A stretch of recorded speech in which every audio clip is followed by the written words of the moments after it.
All right. And I believe that we are live. I was going to do this solo, but Luna has decided to join me. She's in the backstage right now. And you can even see a reflection of my fire in the window there. My fire is just off screen to the left, keeping me toasty and warm in these tough times. We run off propane here, which is funny because it gets filled once a year. So whatever I have is whatever I have. In an act of thrift and self-reliance, I added a wood stove to this house so that I could not have to rely on that system, not have to rely on external propane. It's just there to make me comfortable. It's my emotional support stove off to the left. You can see the reflection there. Anyways, I want to, before I bring Luna on, I want to have a bit of a prologue because I am seeing a lot of not going to make it kind of behaviors. All right. Now, what is a not going to make it kind of behavior? Things are about to get bad, I think.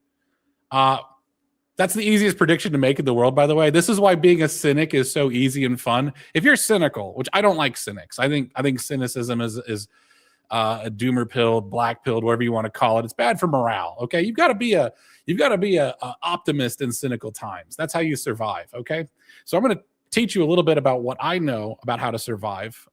My family has lived through the death of 4 empires. If America goes down, that's empire number 5 to count. I'm not going to count the Mongolian one in 1100 AD. Even that life experience has an expiration date. But yes, the British Empire, the Dutch Empire, the Japanese Empire, and of course the Chinese Empire. All of them tanked it and left things in complete uproar off in the middle of nowhere. I'm going to check the comments here. Good evening, everybody. There we go. Yes, so having your world turned upside down. I want to take a minute and just sit right there. I'm going to tell you how I became the Prince of Jakarta. Now, we lived through the fall of multiple empires, okay? The fall of multiple empires. And there are certain qualities that you are fully in power to do. You can take on these qualities whenever you want, right? And to take on something, that means you're also going to lose some other things, okay?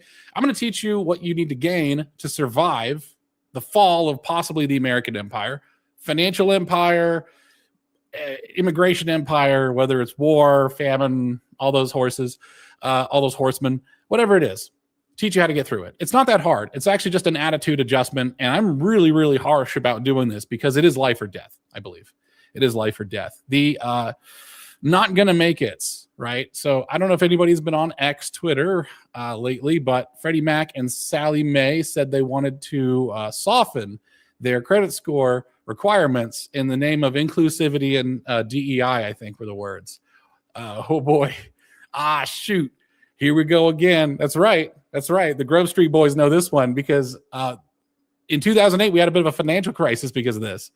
A financial crisis is rough. We're in rough economic times now, but it's mostly the job market and the cost of living, the cost of goods. Rent is actually coming down, I think. It definitely is in Nashville. If you want cheap rent, move to Nashville. The problem with a crash is it happens overnight. It happens overnight, and panic is the worst thing you can have for an economy. Panic is the worst thing because when people panic, guys like me will just sell all the shares we have in the stock market, and that drives stocks to low. Now stocks go low, and you see this falling down of the house of cards that we call an economy. House of cards kind of mean it certainly feels like that in bad times, but in other words, it's the loss of faith in institutions. All right. Loss of faith in institutions leads people to be more rugged and individualistic, and I'm going to help you with that. It's not always obvious, and sometimes you just need to be reminded of the basics. I'm going to bring on Luna here in a second. There we go. Hey, Luna, you there? Can you hear me? Yep, I can hear you. Sounds good. Hi. All right. Cosma is in work mode. He's locked in, so he won't be joining us tonight. And check out our new background here. This is a Mongolian yurt to remind you that even some of the worst times can be quite nice and cozy. So I'm going to teach you how to get cozy. Okay. I want to see if there's anything I want to rant about before I get going. All right. I think I'm good. Anything you want to rant about before we get started on the list? I got a list about 7 things that will help you guys out. I may rant during the list. Yeah, all right. Let's interstitch the rants in there. By the way, this list, despite the fact that it's made by a half Asian man who has an Asian father, none of the things on this list say to study. Which maybe that's an oversight on my part, but I did slap this list about 10 minutes before we went live. This is true. But studying is just a means. The end really is thrift. But we're going to get onto it. Okay. I went on a little bit about my background. What do I want to do more about my background? Yeah, the secret of my family is that we are descended directly. I mean, direct. This is not like, oh, I'm a whatever of Charlemagne or some bullshit or Genghis Khan. Like every other person is like Genghis Khan. No, I mean like is a family tree. If you have to go, by the way, another thing about lineages, if you have to go get a genetic test, fie on you. That's peasant behavior. I mean, you should be able to just trace your lineage to individuals. The peasants see. I've never gotten one, but yeah. Well, I mean, if you have to, right? Because you probably don't have to. You might have a family tree. Because people in the Midwest love their family trees. Losing the old world makes you appreciate your roots. The Mormons definitely do a lot of family trees, but this is true. The aristocratic people will see the world in terms of families, and then the nation is below the family. You'll notice there are a lot of families that were in charge of nations in Europe, right? Because those aristocrats saw things in terms of families. My family was the governor of. Yeah, I feel like DNA tests are kind of bullshit. I don't even know how that actually works. I don't think they're doing anything with your DNA because like it's your spit, but maybe they are. It just seems like a waste of time and money, and just it's like you can't trace your lineage back, you lazy bastard. To try it's just a poor man's family tree. You know, I'm some percent this. Who gives a toss? I'm 100% my great grandfather's great grandson, and that's all I need to know. Anyways, we were the governors of what is now Jakarta. It was Batavia at the time during the Dutch East Indies, but we're the governor sitting in Jakarta, and we were in charge of the Dutch East Indies for the Dutch. We were the middlemen between them and the natives because it's easier for the Dutch to just deal with one native who's responsible for everything than a dozen natives who are going to cross-talk and do all this BS. It's kind of like we were a subsidiary corporation a little bit of the Dutch East India Trading Company, but it was a bit of a weird company because it was like a nation. So we were almost like a vassal state to the company because they just didn't want to manage it. That's fine. Yeah. That's fine. So it come from a long line of accountants. And as I've said before, we've seen the death of 4 empires. So when you're thinking about someone who's going to survive the end of the world, probably not an accountant, right? Probably not. I don't know. Accountants are kind of are very necessary for civilization. It's one of those background characters you didn't think would survive, but they have a lot of survival skills, surprisingly. Yeah. We're like the first writing ever is an accountant bitching someone out. It's the best. It's like an angry letter. This copper sucks. I forget the names of those guys, the two fellows bickering over the quality of copper on the clay tablets. But yes, the accountants are secretly ruling the world. Well, accountants became like worth their weight in gold because imagine you're a Dutch colonist. You show up to the East Asia and everyone's got like an IQ of like 65 or something, right? They're just jungle people. Yes. Can't show them nothing. They don't even have the wheel. I don't think. If you can do the numbers and you're trustworthy, that is worth its weight in gold. Yes, we were also very high trust. Our family is really bad at lying, and we don't like lying. We're honest to a fault, which is why I'm an engineer, because that's a good career if you're honest to a fault. Because I'll tell the CEO that this product is not going to work. Yep. And he'll just be mad about it, and I'll just be eating an apple or something. Just like, it's fucked, brother. I don't know what to tell you. I don't know what to tell you. I don't tell you. I mean, I'll tell you what it will take to fix it.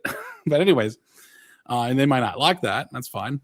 Anyways, yes, survivors with we're not mountain men. Okay. I'm not going to tell. So my approach is going to be very different than if I was a descendant of some frontiersman from Kansas, which is my mom's side. I take after my dad. So physically I resemble my mom's side. So I'm like 6 foot tall, big, stocky farmer build.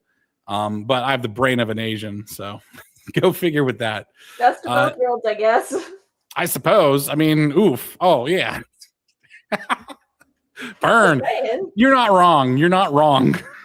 You're not wrong. My mom's side of the family's a hot mess. They could throw a hay bale, but boy, they're a hot mess. They need an accountant, which is probably why my mom liked my dad so much. Anyways, he was a 5'1" penniless Asian immigrant, by the way, barely spoke English, and he was able to get a 6 foot tall blonde American woman. So if he can make it, and there's hope for anybody. It's surprisingly easier than you think. Do you know how many guys come up to me and are like, "Hey, you're hot. Will you date me?" Like all of zero. That has never happened to me. Yeah, guys, get out there and start doing that. Listen, there's a line that's called harassment. You're supposed to get up to that. You're living on the line. That's not a survival. It's not a survival technique, but it could be. It's more of a sales technique, actually. It's like sticking your foot in the door. That's aggressive. All right, here's the list. I don't want to talk about my personal life. Okay, so I was a millennial in the housing crisis. All right, that's how I'm going to preface this. And I was 20 years old when the stock market crashed. And I'm talking about, you know what? Let me see. Luna, can I present another? Oh, I can present another. Oh, no, I have to stop the screen. Oh. All right. I guess I can't present two screens. I guess that makes sense. I can't present two screens. Window. This is all fucked. Luna, would you mind being a tech person for me and just pull up stock market history for the S&P 500? I can do it. Okay. Yeah, you should be able to just Google that, then just share it. I'm going to go ahead and reshare my list here. Just bring that up. I didn't show you guys the list yet, but I just want to queue it up. All right. So the 2008 stock market crash? Yeah. S&P 500? Yep. Go ahead and just present it whenever you can, and I'll pull it up on the screen. We were in class. I was actually taking economics 101 when the stock market was crashing. And it was crashing like 700 points a day. I mean, I haven't seen 700 points a day right now. The stock market's okay, but the stock market is not the economy. However, the stock market is the corporate, like, sort of the health of the corporate world. If it's not doing well, then everything's going to shit. If it is doing well, then things might be good for the corporations, but not necessarily for America, depending on how much they've outsourced. All right. Okay, but anyways. Pulled up. How do I share my screen? There might be a button called present or invite down below. I don't know what it looks like for you. That's all right. Yeah, take your time. It's all good. So, right. Housing crisis. And this has happened while I was 20 years old. So I was still in college. I had 2 years left, and I saw that all the college seniors were not getting jobs. So anybody who's ever made a complaint of like, there are no jobs, nobody can get a job, I was like, yes, that's correct. It's called having a shitty economy. It's happened before. All right, we good here. If you put S&P 500 and history, just put an S&P 500 and then just put a price, because when you get the stock price, you can pull the data back, and it's not an image. You could just pull up go ahead and go to all set of images, and just pull up the actual price from like Yahoo Finance or there. Yeah, that works. Go up and hit max up there. Yeah, it works. Okay. And it's gonna take a second to load. So it doesn't look too bad, but that second hump, right? So there's a 2000.com bubble. You can see it, and then there's a 2008 crash right there. Mm-hmm. Right.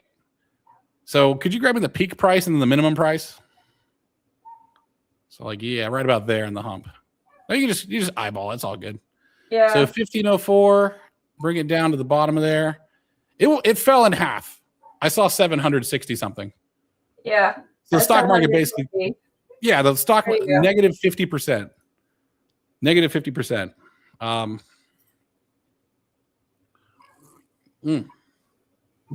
Yeah, there's some people that lost everything.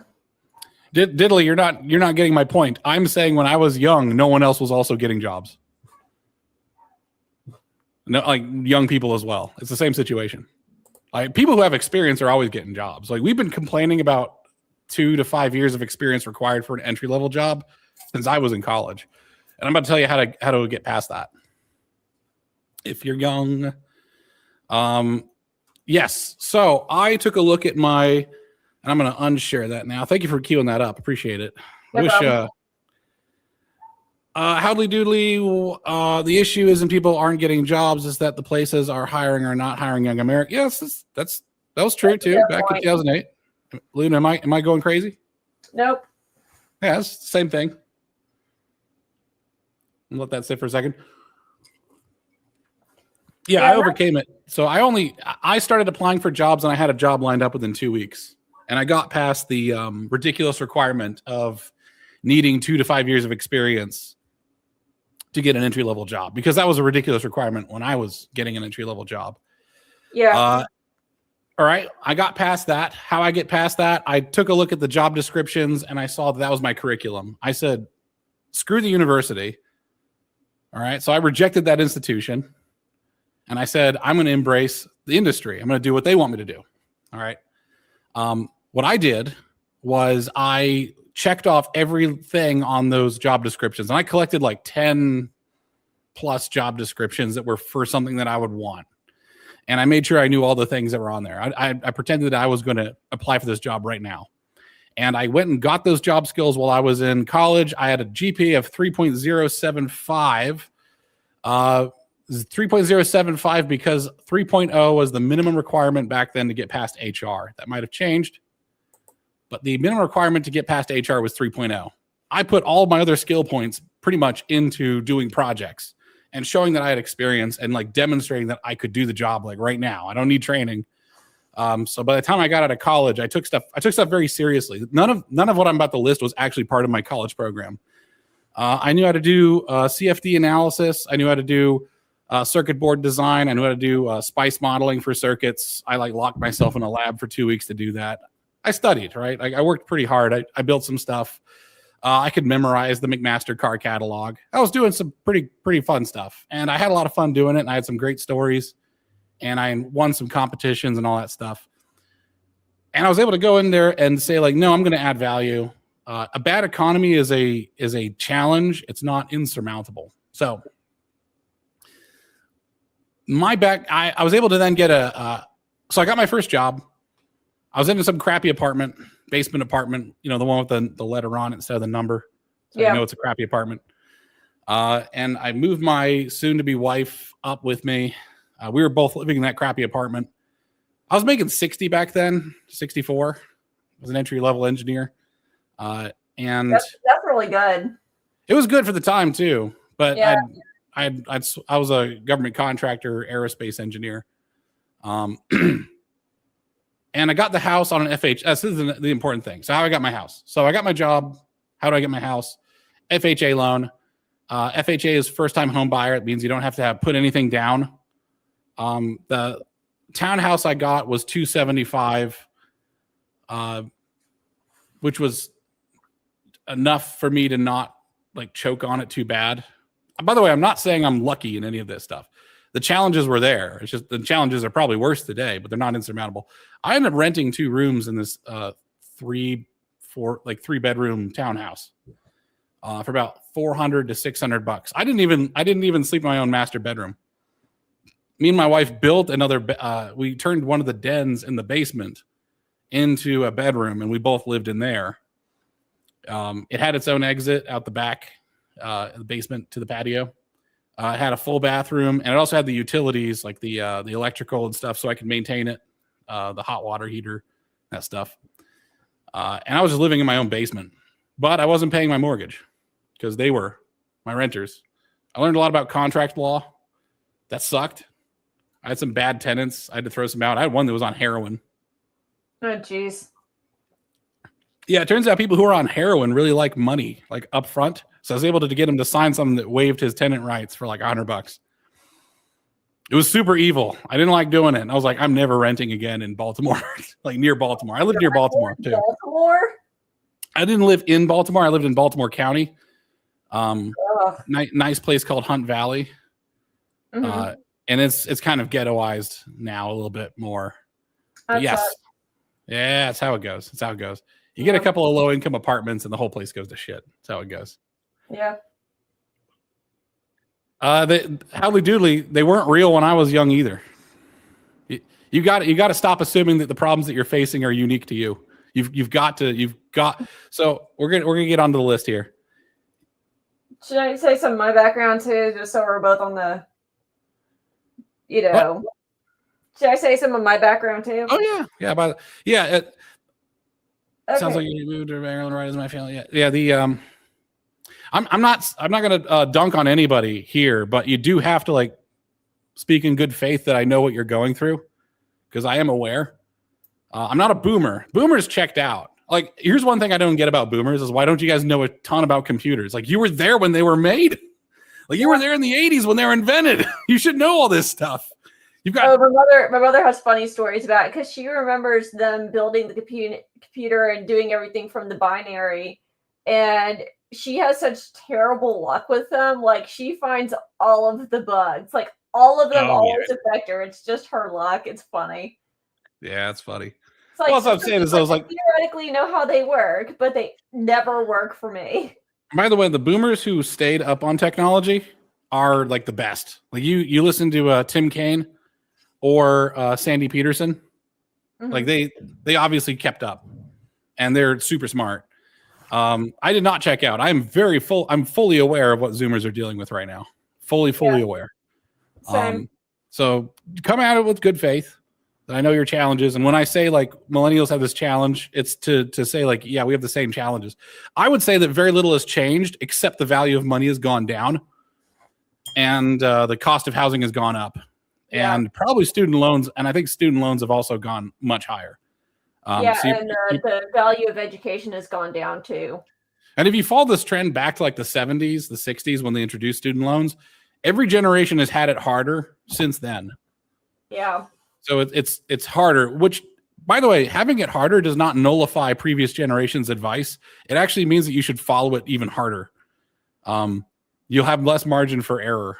When will this ever end? It may never end. I think that in the post-apocalypse, it's very likely that there's going to be roving bands of Wells Fargo debt recollectors, just a gang of just taking whatever gas and water you got to collect on loans that were owed before the fall of humanity. I think that's going to... so I'm going to go ahead and, before I share my stage, you wanted to add a little something? Yeah, so I kind of have a similar background to you. I mean, if I want to go back to it, apparently family lineage, the rumor is that we're the bastard children of the Habsburgs. That's one. Yeah, that's not confirmed. That's somebody claimed it, and we don't know if it's actually true or not, but it's kind of fun. Yeah, go confirm it. That sounds fun. Yeah. Anyway, so basically, I wanted to go into the arts, and then I knew that that's not going to feed me, and there was no guarantee that I was actually going to find a husband, even if because I legitimately tried. So I ended up going into engineering because people told me not to do it. It's hard. And I said, challenge accepted. After I got out of school, it was 2016. And that was when, like, right before Trump got in office, and a bunch of chemical engineers got laid off. And so I couldn't find work. People were saying, oh, you need to do a co-op. They never told me why. I didn't go into a co-op. And then because I didn't have clearance, I live in Seattle, which is a very government contracting town. If you don't have clearance, you basically can't find a job at most places. And they don't want to pay for you to get clearance because that's a real headache, as I've learned. So, so I ended up working for the Vatican for 6 months, came back, ended up working for LG Electronics because no one would hire me in my field. And so it's one of those minimum wage at a temp job with a chemical engineering degree. You do what you have to do. Yeah, but so to emphasize this, Luna has a degree in chemical engineering. She's a STEM degree. You are also a millennial. I think you're only a few years younger than me, maybe like 4 or 5. Yeah. Is Cosmo the oldest one of us? I feel like he might be. He certainly acts like it. I act like a child. I'm an eternal child. The discovery of alcohol was a major turning point in my life. where I discovered social skills and not being a dick, because I used to be that nerd. Okay, actually, the velocity of the sound at sea level is not the same as up in Mount Everest, which is why, I was like, oh, fuck that guy. Now I'm like, fuck that guy. All right, put it away, Poindexter. Who is that guy? That's so weird. No, nobody dislikes Poindexter more than a Poindexter who's gotten past it. I was like, all right, we got it. We all know. There's a famous Japanese proverbs of do not. It was a samurai proverb: do not quote poems and heroic tales to old men. The idea is that, like, it's for young men. It's like they're always quoting rules and all this stuff, and they're always quoting inspiring stories. The old guys don't have time for that shit. It's like they get it. They don't have anything to prove, so they don't care. Once you get old enough to not have anything to prove, life is a lot easier. Anyways, you're a chemical engineer. You cannot find work. What is the year? Engineering business. Like, it was a double. And then I went and worked for the Vatican, of all places, for 6 months. I come back home and I cannot find work anywhere. What's the year? What's the year, if you don't mind asking me? I think it was 2018. Recent. Yeah, it was fairly recent. And yeah, nobody would hire me, and it was a real giant pain in the ass. Like, putting my resume out everywhere, not getting a call back, getting nothing back. I was going to every single job fair. I was getting really frustrated and angry because I'm just like knocking on every door I can and putting out my resume to every website only to get auto rejected again and again and again. So it's like, I totally get where people are frustrated because I've been there, but at the same time, it's like, basically I had to use and I hated doing this, connections just by people I know. It's like, okay, who's looking for jobs that are outside of getting around these computers that auto reject you? Who do I know who's actually looking for work? And that's how I happened to land my current job. And yeah, it was a risk. They took a huge risk with me. I took a huge risk with them, and I didn't mind the risk because it's like better than nothing. Right. And it paid off for me, even if I don't feel like I'm getting paid enough as it is, but it is paying off. I actually stopped at my entry-level job in my entry-level house. I didn't talk about what happened after that. I had changed careers a couple times because I was a government contractor. I was making 64. I went into another government contractor, same price. But the thing is, like, I was through office drama. Someone's manager was boinking someone else's manager. I was looking too good, so that rivalry got bad because I was really good. I was really good at my job. I was basically an adult. I was in the internal research and development department. I had a patent already within my first year. I was a golden boy. Okay, that's terrible. Don't be a golden boy. Never be a golden boy at work, because then you're a target. Depends. Like, in some jobs, it's like, yeah, being a golden boy totally doesn't pay off. Like at LG, being a golden boy was what basically submarined me. Yes, that's correct. You should be pretty average. Never be above average unless there's a direct line to promotion. Like, unless you've got someone. Anyways, all right. So I had to leave my first job, more or less fleeing it. Took no pay raise. Went to my second job. It had a 90-minute commute. It could get it down to 70 minutes if there was zero traffic. The longest commute I had to that job was 3 hours because it was snowing, and Baltimore is full of retards who do not know how to drive. Yeah, I'm going to say retards. Fuck it. The president said, I'm going to say it. Baltimore, and I had to deal with the Baltimore and the Washington Beltway. It sucked. So, and it was funny because by the time I got to work, they were like, yeah, we're closed down for the day. I was like, oh, great. Okay. And I just drove back home, which took another 3 hours. So it was a 6 hours of, anyways, back and forth. Uphill both ways, of course. I finally got my big break where I worked at a Fortune 500 company doing the thing that I actually want to do. So this has been 4 years and I have not actually done the thing that I had tried to do, right? I had groomed myself, essentially, like self-groomer. I'm a self-groomer. I self-groomed myself to be an embedded software engineer. And finally, I landed my first software engineering job. This one had very little pay raise, but it was doing something I really enjoyed. I did it for a few years. I put some products on some shelves. If you go to Home Depot, you'll see it. Can't miss it. You won't know what it is, but you will see it. By the way, this is kind of normal. Like, this is not some, like, what's extraordinary is somebody that goes out of college and lands their dream job. That is very unlikely. It's very unusual. It's very unusual. Like, yeah, even when and my usually they have boss family was a connections. janitor for a couple of years, like, so, and he's president of a company now. Yeah, that's pretty standard that you're going to have some shit jobs starting out. That's just par for the course.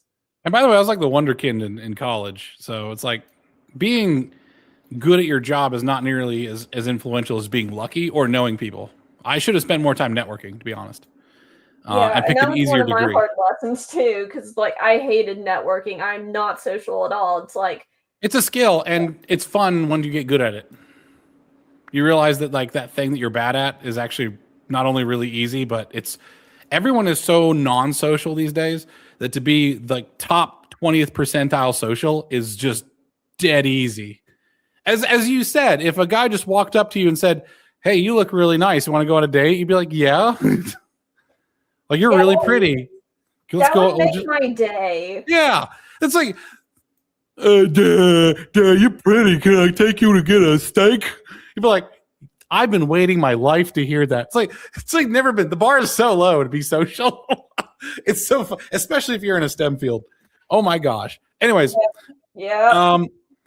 I had to leave that job because I had medical bills, right? I had to get a gallbladder laparoscopy because the friggin' Baltimore water had killed and made my gallbladder go necrotic. So I ended up with like this $20,000 medical bill, and I'm wondering, like, why am I doing badly? Like, I'm putting stuff on store shelves. I got 4 more patents at this new job, and I was like, what's happening? Why isn't my life together? Why? And I was talking to someone. I was a volunteer robotics judge, like robotics competition judge. It was just something I did for fun. And I was talking with one of the other judges, young guy, total spaz. I thought he was funny. I think it was great. And he just ran the IT for like some podunk auction house.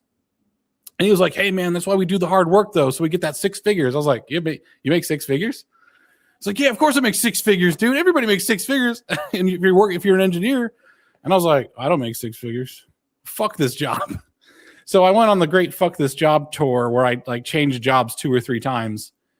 And then finally landed one where my compensation was really good. But I had to basically be a complete, as they would say, an alpha male and hyper assertive.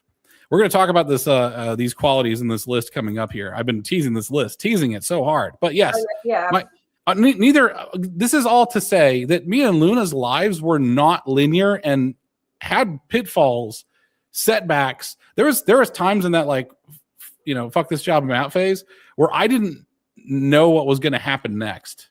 Oh yeah. Like, I was at a job, things were not working out. The employer lied to me. Like I was I had a job where the employer lied to me that I was told I was going to have an electrical engineer helping me out. I was told that I have this helping me out. I was told I was going to have equipment, a lab. I didn't have any of that. They basically said, when I was at LG, they promised me like I'd have full benefits and a pay bump after 6 months and I'd be hired full time. And that was a lie. Anything that's not given to you on day one's a lie. Oh yeah. Yeah. You're going to get lied to.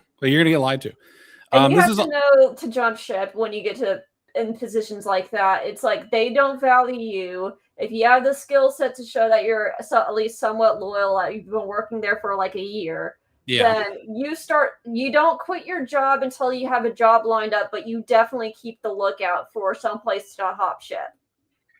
Yeah, I think my compensation went like this, and then it went like that, and it went like that because I displayed competency at a job that had some visibility to external people.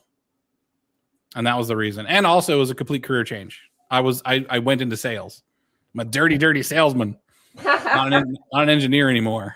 I'm an engineer now again because I was like, all right, I'm done having lots of money.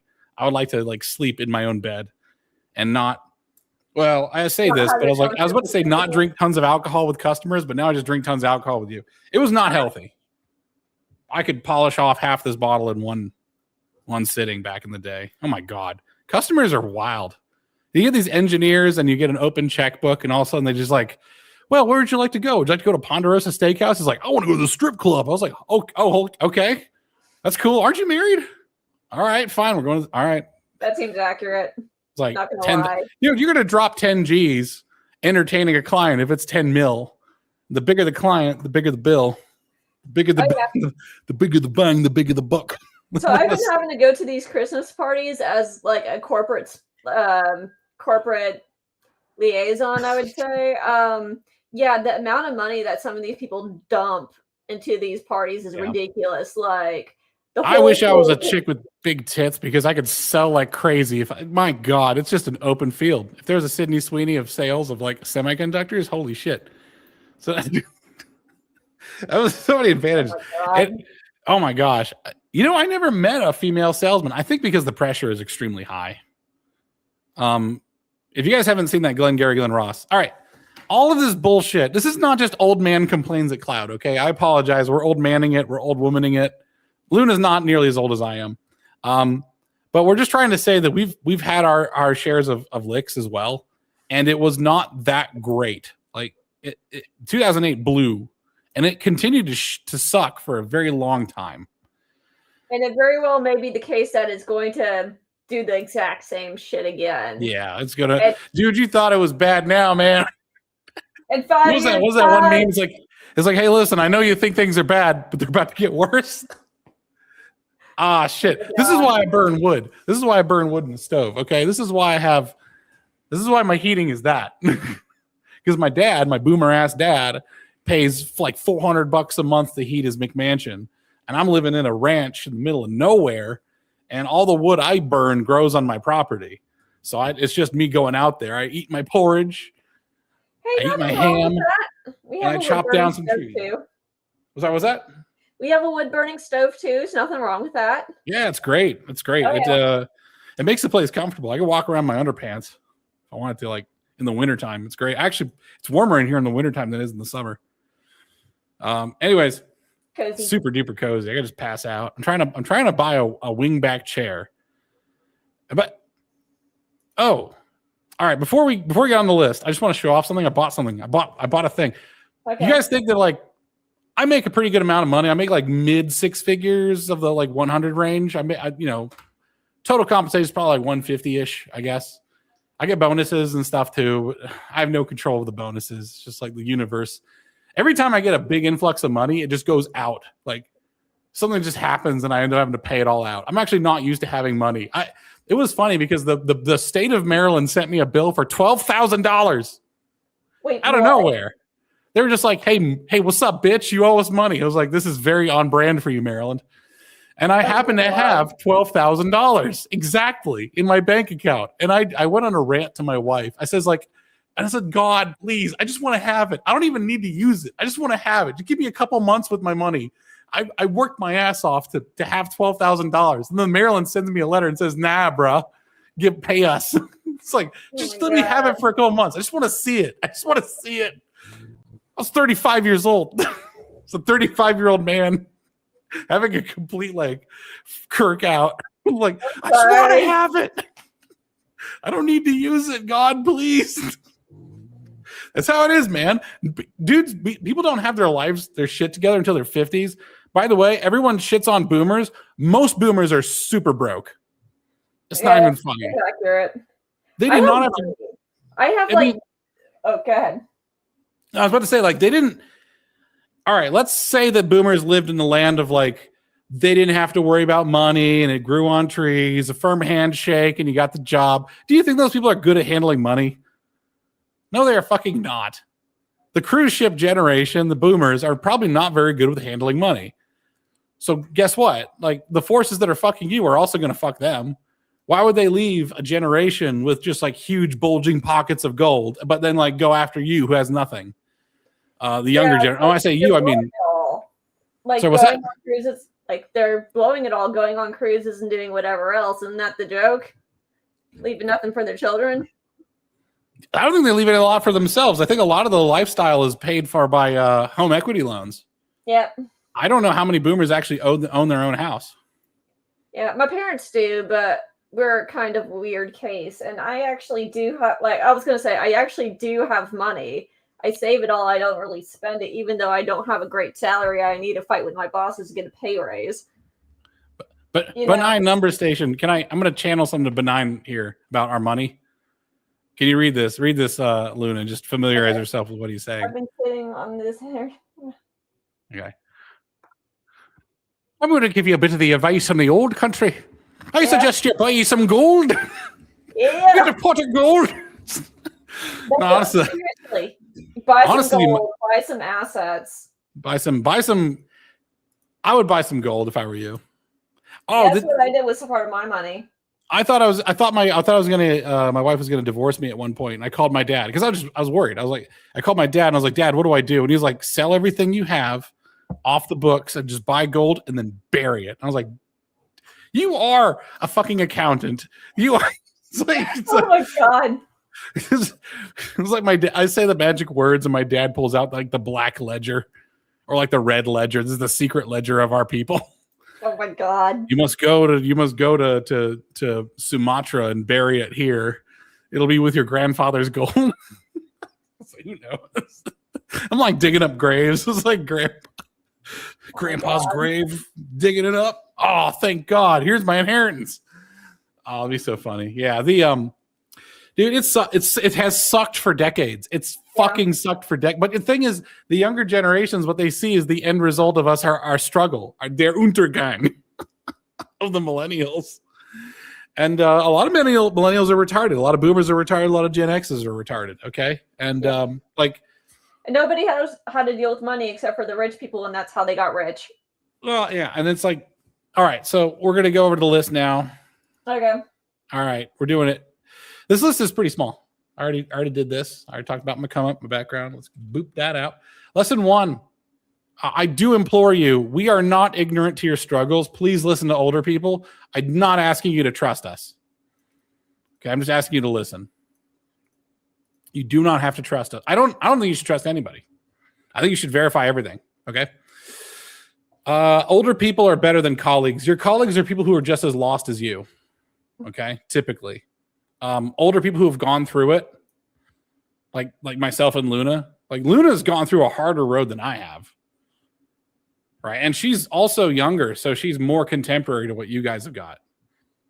Luna, you're probably like similar age to some of our viewers, right? I mean, I don't want to do like There's a little bit younger than me, but not by much. Oh, by much. Yeah, exactly. So your struggles are actually very similar to what theirs are. Okay. I know. Does anybody here, let me know in the chat if you know of a guy on Twitter named Captive Dreamer. I used to like him quite a bit. Yeah, I used to like him quite a bit. He's on there. Once he started trying to like say, hey, Islam is not a big enemy of the United States, I was like, mute. You're out. You're gone. Get bought out by Qatar. Yeah. There's a lot of bullshit there. Yeah. So Benign says he's money, and also go and buy some gold and bury it. Yeah, don't follow but aware. Captive Dreamer actually follows me. By the way, fun fact: if you check his page, he follows me. Oh, really? Yeah, I say some. The thing is, I'm nuanced. Okay, so I say some extraordinarily based shit, and then I'll say stuff that's like not so based because I'm not trying to like fill some sort of quota or like appease an audience. I think you should hang drug dealers. Isn't that how China dealt with it? It's how everyone deals with it. Everybody does that. Except for everybody who's not the West. Afghanistan hangs them. Singapore hangs them. China hangs them. Indonesia hangs them. London doesn't hang them. America doesn't hang them. What are you doing? Listen. You either have them hanging around or you have them hanging around, okay? Two choices. Well, it was so funny because like I watched a bunch of my ethnic group is not apparent because well,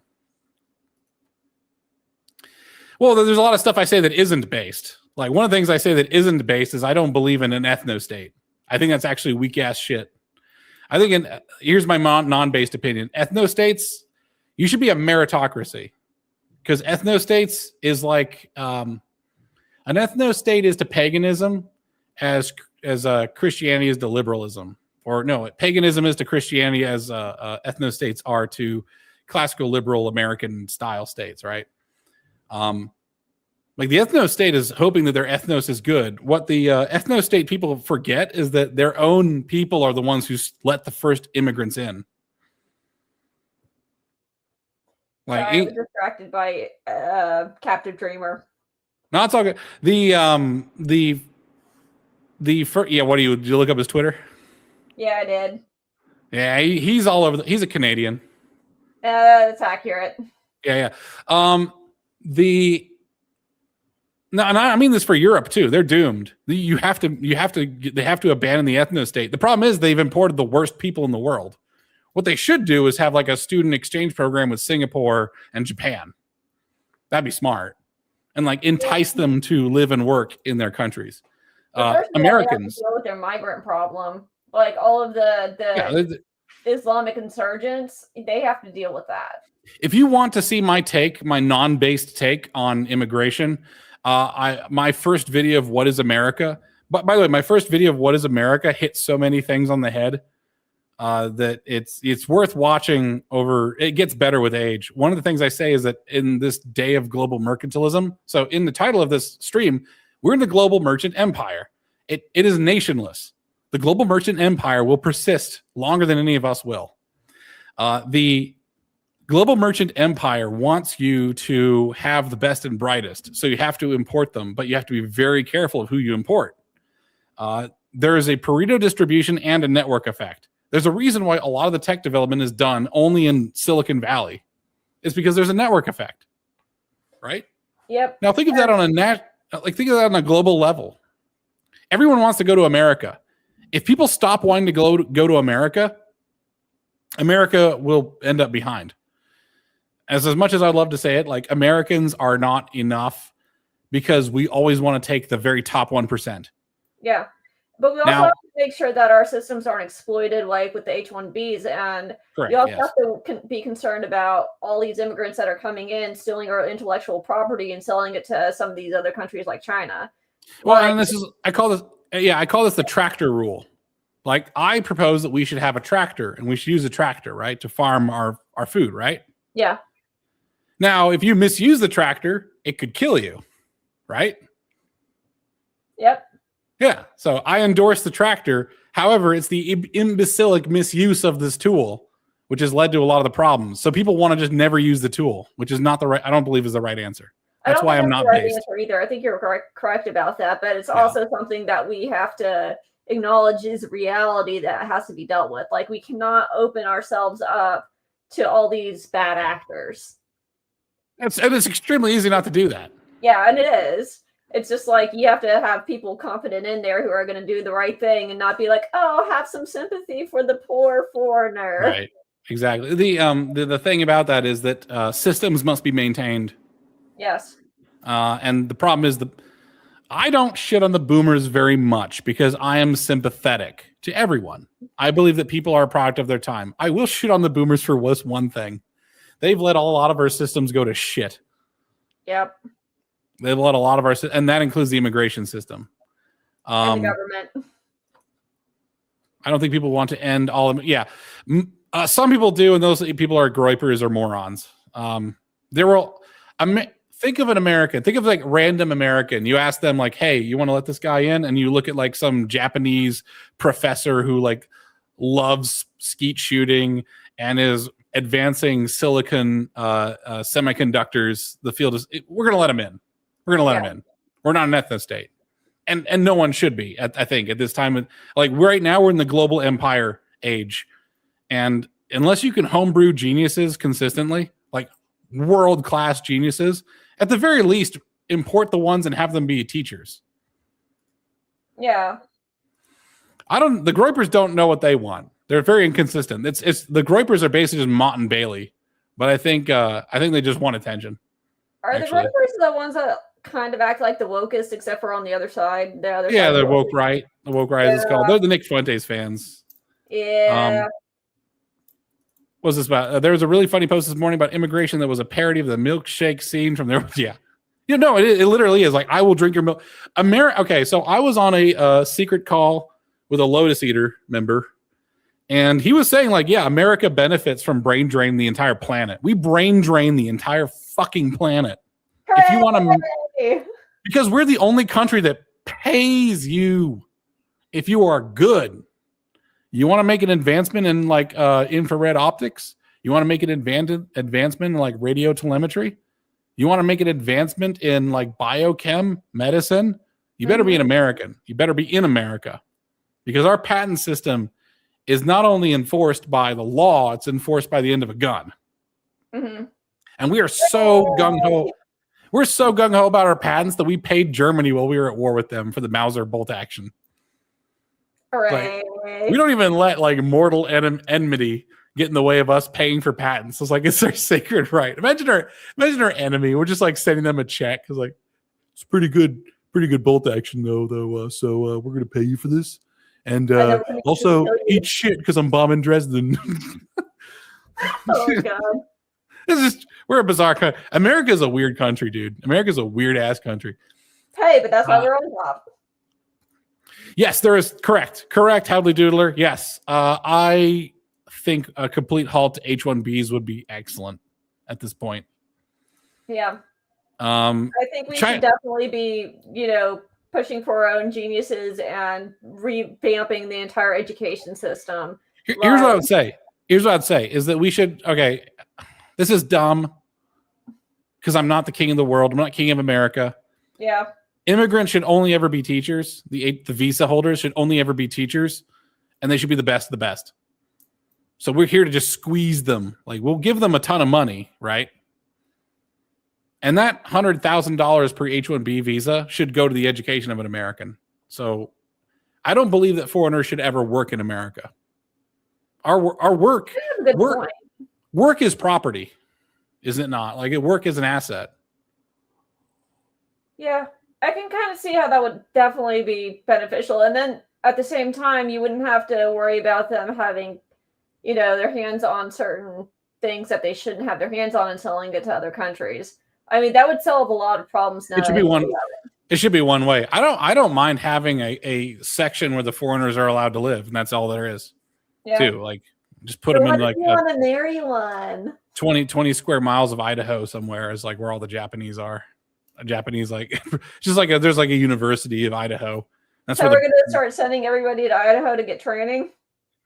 Just if you want to get Japanese training. City, it's filled with Japanese. New Japan, New Tokyo. Yeah, the problem is like the intermingling. So here's the great thing about America is that we don't really follow our own laws. We will just adjust on the fly to whatever is good.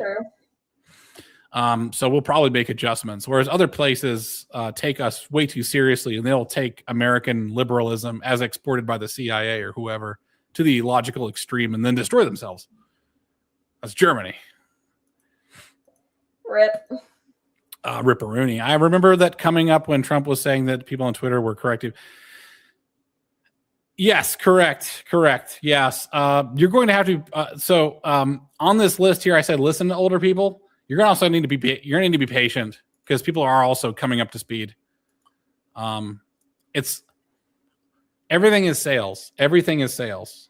So you have to sell to the boomers, and you're going to continue to do that. And then after that, you're going to sell to the millennials. And sorry, Gen X. Gen X is a weird generation because I don't think they ever seized the means of production. Right? I feel like the millennials basically just took over. The millennials just kind of took over the levers, and Gen X kind of just tried to do its own thing, sort of. And it's kind of weird. But Nine Number Station actually brings up a good point. A lot of minority groups immigrant minority groups actually tend to cluster together. We can just take advantage of that. Yeah. And be like, yeah, this is the district. Because, by the way, back in the day, like the 1800s, you would just have a quarter. Like New Orleans would have the French Quarter. Yeah, and that made sense. And same thing with New York City and some of those areas. You'd have the ghettos where they spoke specific languages, and part of why is you bring the people over from whatever country, you train them to speak English, and then they're around people that were like their own, that knew their own native language, and could get them acclimated to the American culture. Like, that was a smart thing to do, especially if you were bringing people over. But, that's not so common anymore, I don't think. Yeah. And what happens in the French Quarter stays in the French Quarter. Oh, my God. Yeah, boy. And well, you get to enjoy a culture without unfettered. Like it'd be great. It's a little bit like the Amish. The Amish take a lot of purpose to do what they do. But if there was like a Vietnamese quarter, you'd be able to experience. By the way, it was a great way for Americans to go to a foreign country without having to leave the country, because they're all very far away, and we are ourselves a very large country. So if you wanted to go and like study Chinese, you'd go to Chinatown. You want to study Italian, you go to Little Italy. I mean, it works. Yeah, so it was a great asset. It was actually a really good asset. However, the Civil Rights Act destroyed that. Gay. I think so.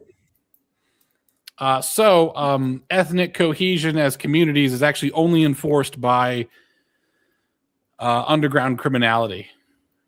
That's a concept that I had about 3 years ago that I proposed. I actually sent a video comment to the Lotus Eaters. I think Connor read it or saw it. And I had realized that tolerated criminality was a very important facet of a society, because they tend to fill your military ranks when there's an emergency, and they also maintain your culture regardless of economics. It pretty much adds a bit of inertial mass to your ethnicity. So Chinese criminal gangs will maintain Chinatown as Chinese. Yeah, it's true. And the same thing sort of happened in Italy, where they were talking about how they'd have all these foreign gangs that were coming in as insurgents, and then the Italian mob would deal with them.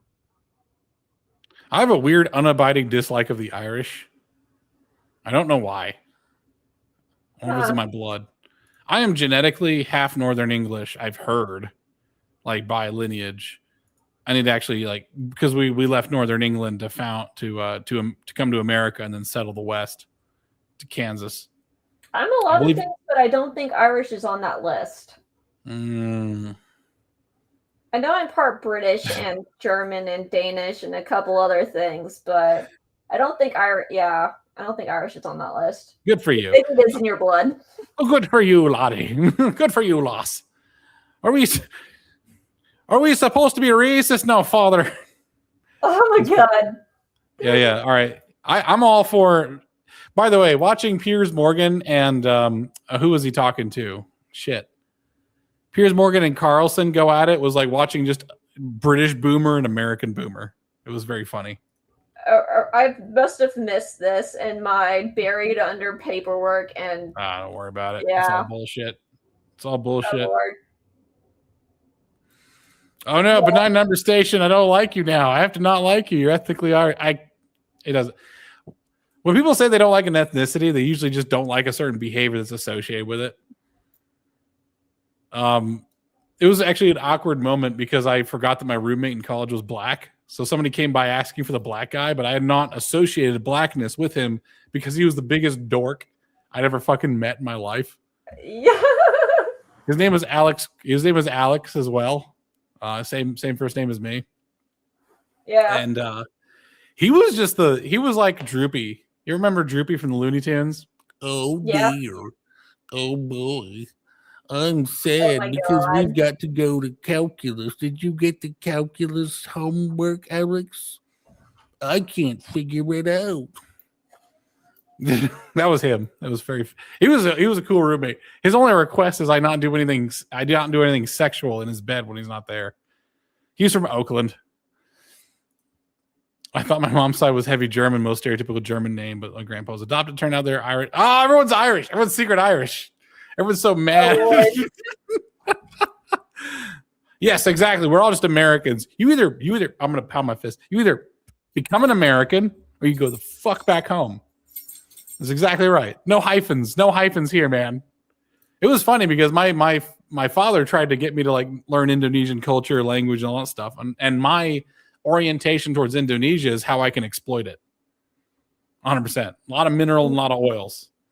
I already got a little miniature hero. Her name is Betty. I love Betty because she just goes to Indonesia with a couple of cargo containers and returns with like art and exotic hardwoods from the jungle. I was like, this woman's awesome. She's just completely plundering this place.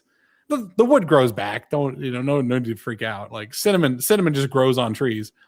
It's not a big deal. But she goes and gets it. The local artisans get a really good pay for it, twice what their local rate would be. Essentially, it's a way for tourists to buy your art without tourists having to be there. In the age of COVID and beyond, austerity, etc., raise a glass to that. That's a really good business model. I like it when business people.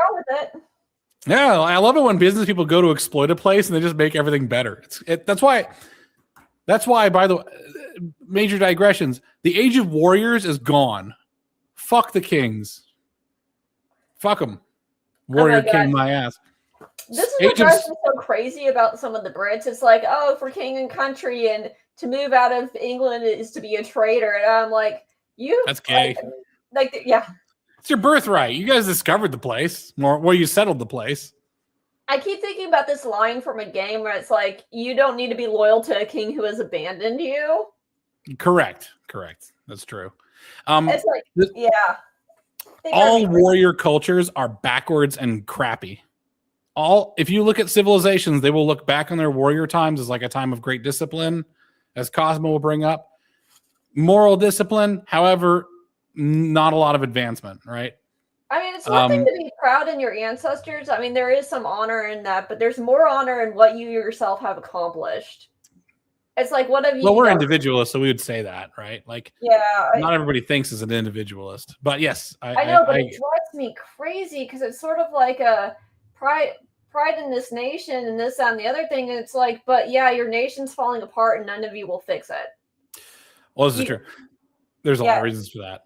I know there's a lot of reasons for it, but it drives me nuts. Well, I believe they're stuck in the age of scholars. They think scholars are going to save them, which is why they believe in accreditation and credentialism and stuff. No, Americans are merchants. And the great thing about all right, so we're in the merchant age, whether people want to admit it or not.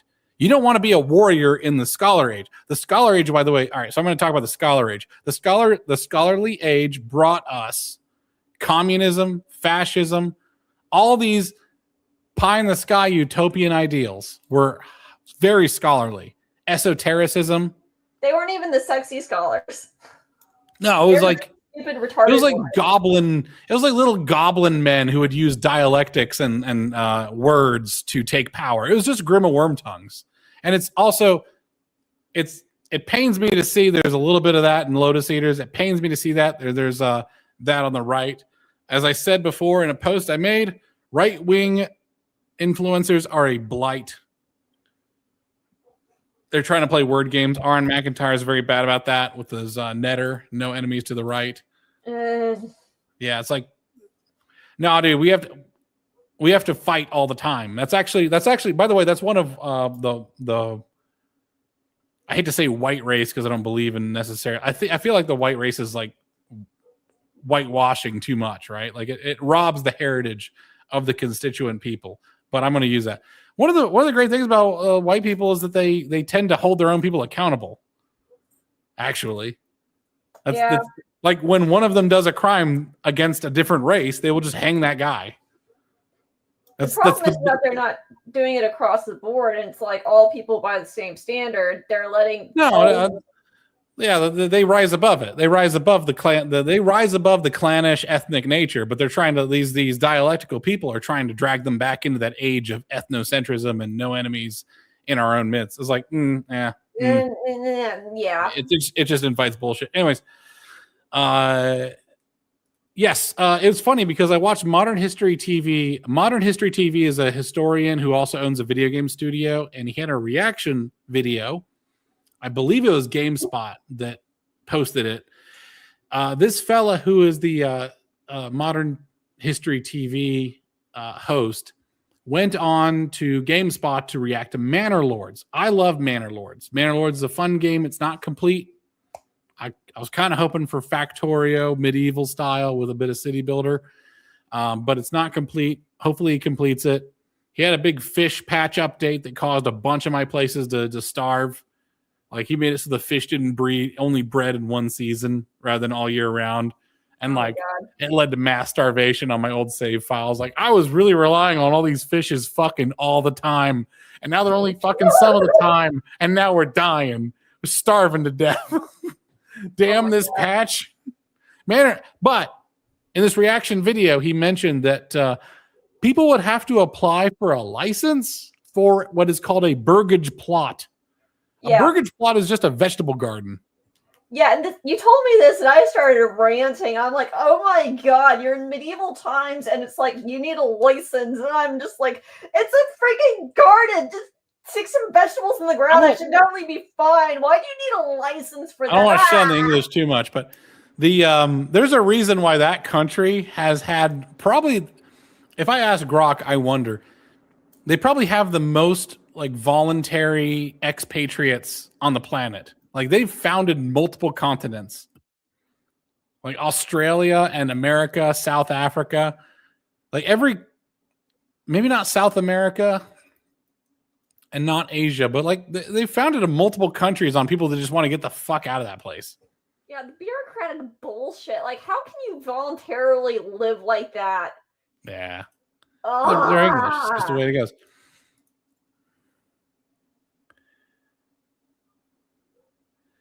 I don't think the left is dead. I just don't think the left is the biggest enemy right now. I think the left is like floundering and killing themselves. Like so, when my enemy is stabbing themselves in the gut.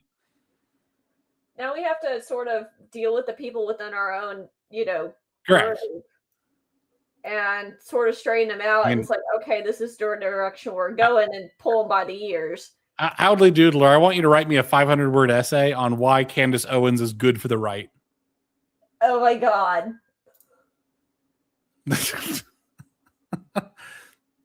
I don't even think Tucker's actually accomplished anything either. He's been just cozying up to Qatar the entire time. And I can say that openly now because he just they're weird. I never really watched him. I know he exists, but he's just sort of in the background somewhere in the ether. He always struck me as very odd. Diddly Doodler, my first point on here is listen to older people. You don't have to trust me, but do listen to me. When you have an enemy inside of your own ranks, you should root that out before you fight the actual enemy. Like imagine you're trying to engage in open warfare against a different general, like you're some ancient Mesopotamian, right? You got these phalanxes, all that stuff. And you know that you have some bad actors inside, like you have disloyalty inside of your own ranks. You have to deal with that immediately. Yeah, because otherwise, like nothing tears you apart from attacks from within your own ranks. Like don't forget the Trump's first term. He had so much churn on his team. Like you forget Scaramucci, the mooch. You guys remember that guy?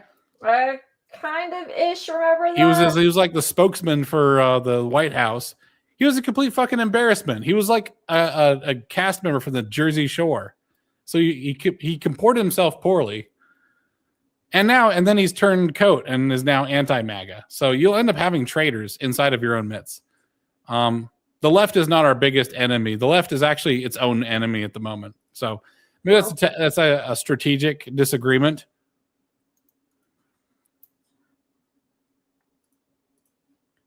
Yeah. Well, yeah, exactly. You deal with them immediately. You don't leave them on the staff. Exactly. The right has done over the past 25 years is retarded and ignore. She has the biggest show. She has one of the biggest shows right now. You cannot ignore her.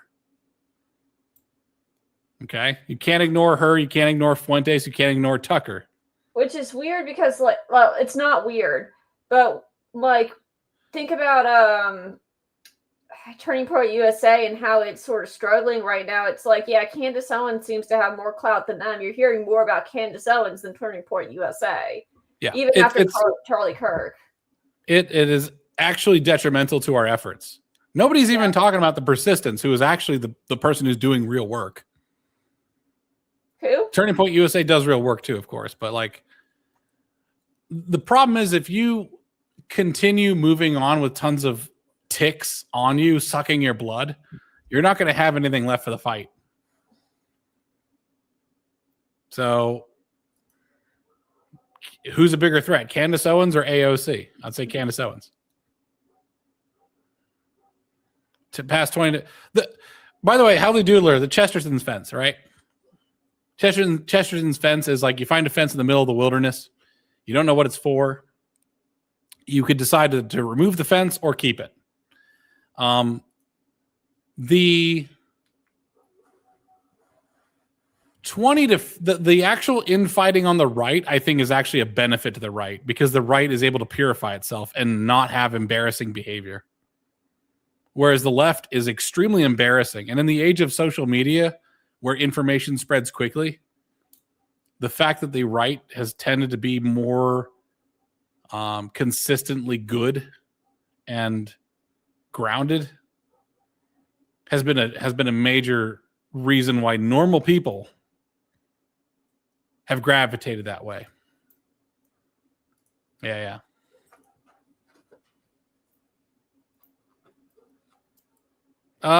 She's making a mockery of herself to you, but she has a massive following. I'm telling you, can't ignore her. I mean, AOC is not a big threat at the moment. AOC is barely in public. Yeah, I haven't actually seen Hard her disagree on that one. for a while. I know she's in government, and that itself is something of concern.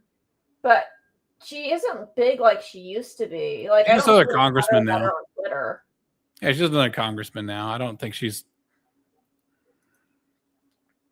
For that matter, I don't really hear about some of those other guys in government, like who's Dan Crenshaw, the guy with the one eye missing. Crenshaw. I don't hear about him at all. I don't hear about some of those guys. People go in and out of influence. Trump didn't actually break the system; he reinforced it properly. Trump didn't break it. Like what part of the system did Trump break? He actually just reinforced what the system was supposed to be in the first place. Have you seen like a comparison of like Trump versus the Clintons in like the 90s? No, I haven't. A lot of the policies that Trump is doing right now is what Hillary Clinton and Bill Clinton did wanted to have in the 90s. I'll find it. Yeah, you find it. Yeah, I'll find it.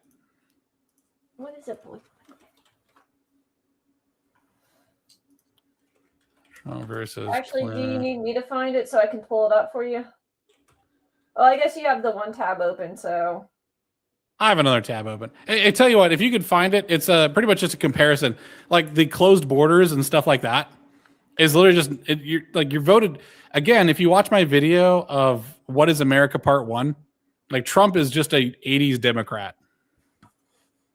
100%. Yeah, we kind of knew that. I know that Carl is talking a lot about it too. That he's basically a 90s Democrat. All right. Well, if it's the all right. So it's the 2000s quiet losing, Howley Doodley. Then why are you bringing up 20 to 50 years? So just 20 years, right? And also he was only there. He started in 2016, so that'd be 15 years. So it's just inconsistent what you're saying. I think you're going by vibes. I think you go by vibes. Don't go by vibes.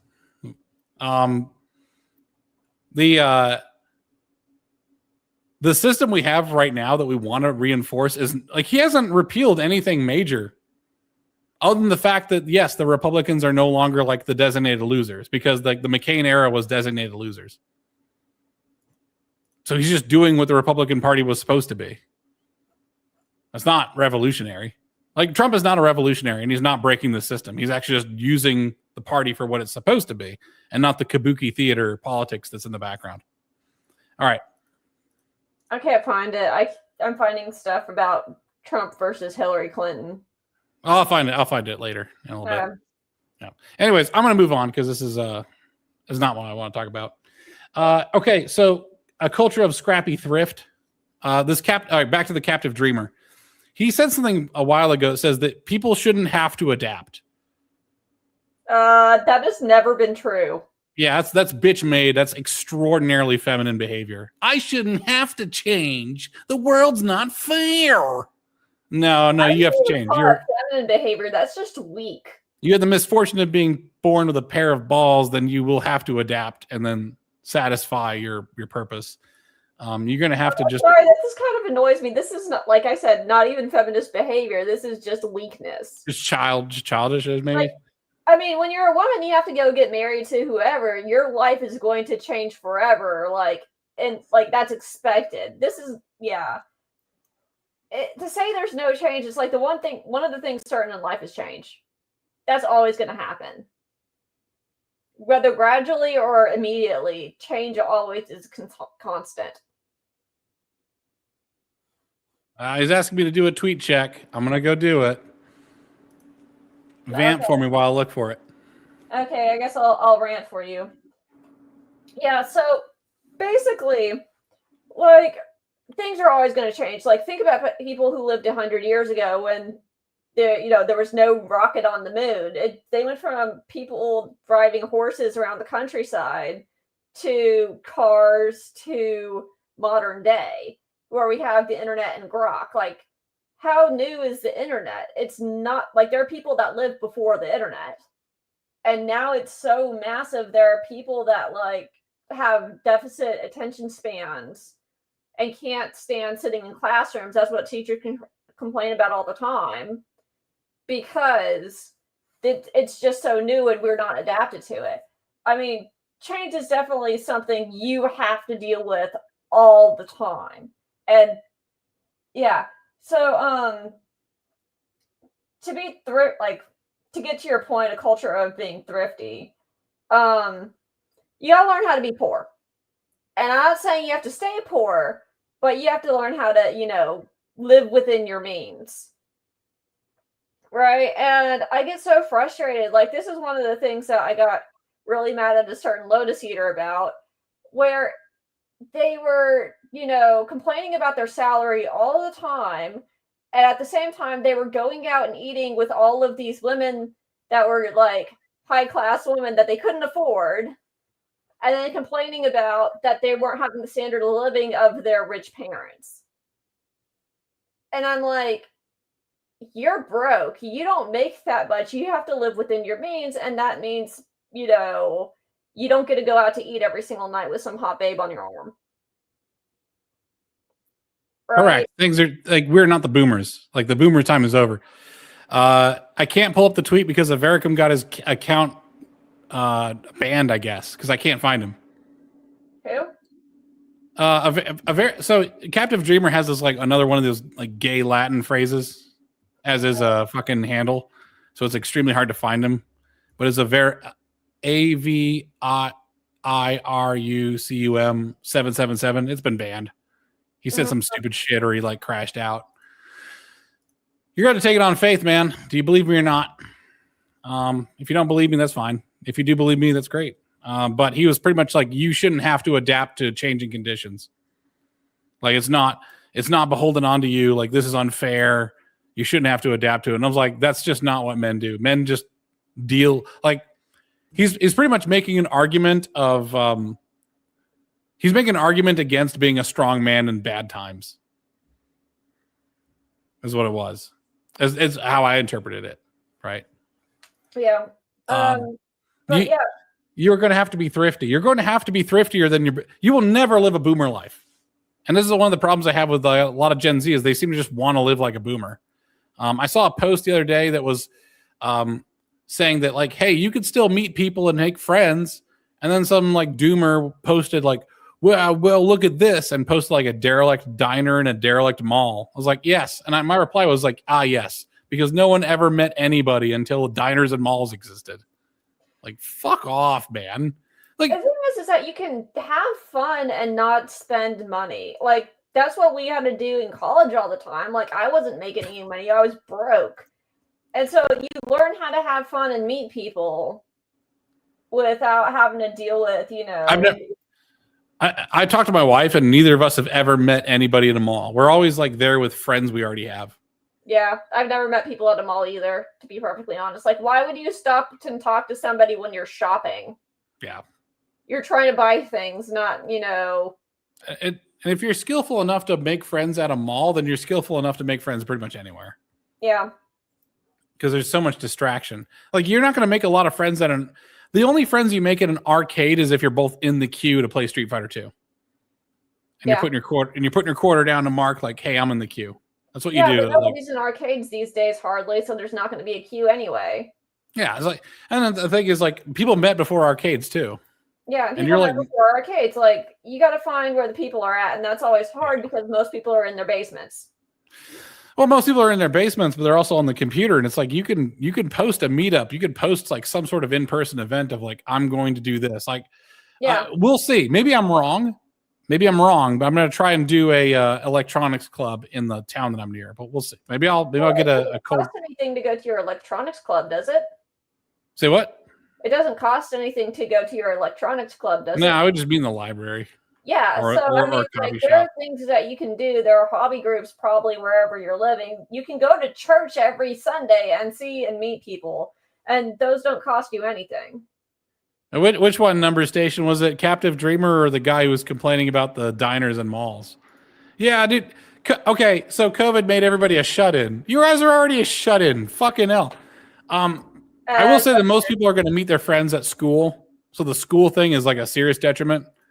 But this school thing mostly affected Gen Alpha or something like that. Like, it does. That actually. Oh, Ministry of Otaku. Yes, right. I remember talking to Ministry of Otaku. I interacted with him for a little bit, and I basically said to the Ministry of Otaku guy, I was like, okay, I'm going to accept your premise. You're fucked. There's nothing you could do. You're going to die. And I said, like, America is littered with dead bodies of people who couldn't hack it. And then he freaked out. And I was like, no, I'm going to confront you with the like what you're saying. I'm going to take it one more step further. I was like, if it's truly hopeless, then you're just a dead man. Yeah. Like, how does that feel? But there's a scene in Fight Club where Brad Pitt, Tyler Durden, like, just sticks a gun in a man's face because the guy is just sort of like treading water in life and says, like, I'm gonna put the fear of death into you so that you're motivated to actually do something with your life. People find it in different form. Oh, sorry, go ahead. Yeah, I find that really frustrating where it's like people, one of the things I always kind of kept telling myself when I was working at some of these dead-end jobs is that I don't want to wake up when I'm 40, still here, still miserable. It's like, where do I want to be 10 years from now?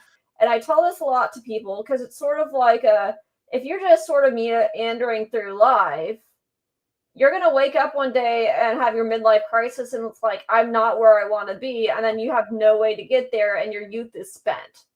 I'm going to be able to jump. I'm going to be able to transition over the next point here soon with a little bit of interlude, a bit personal.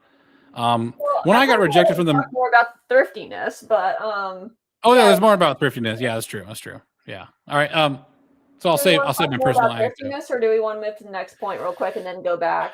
All right. The culture of scrappy thrift is scrappy means that you're going to be making it yourself, figuring it out yourself. Thrift means you're doing it with the purpose of saving money and still getting stuff done. Well, I mean, I remember back in the day the thrift store song that went viral, like Macklemore, yeah. Macklemore, yeah. I remember that was a big deal because it's sort of like why are you paying $40 for a T-shirt?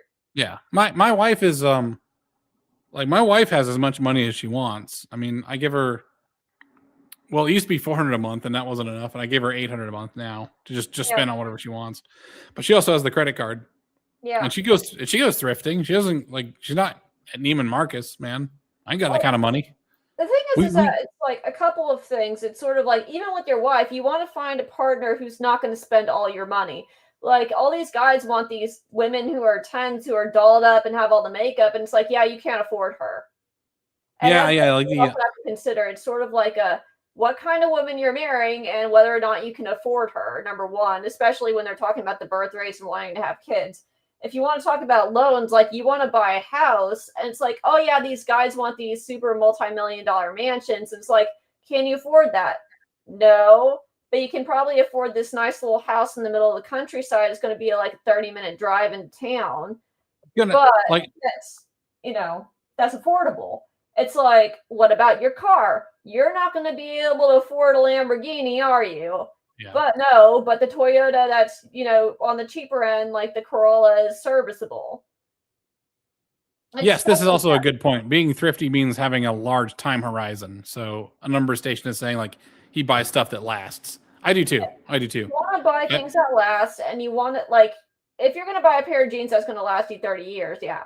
That's not going to last 30 years. Yeah, well, I mean, it depends on what you do. I was thinking the car, and then I switched to jeans. I've got a car right now that, by the way, the Honda Fit is a badass car. I'm so glad I bought it in 2015. So I've had it for 10 years now. Well, I bought it in 2014, actually. I bought the 2015 model in 2014. So I've had it for 11 years. It's great. It's a hatchback. I actually carry lumber with it. It's pretty awesome. Yeah,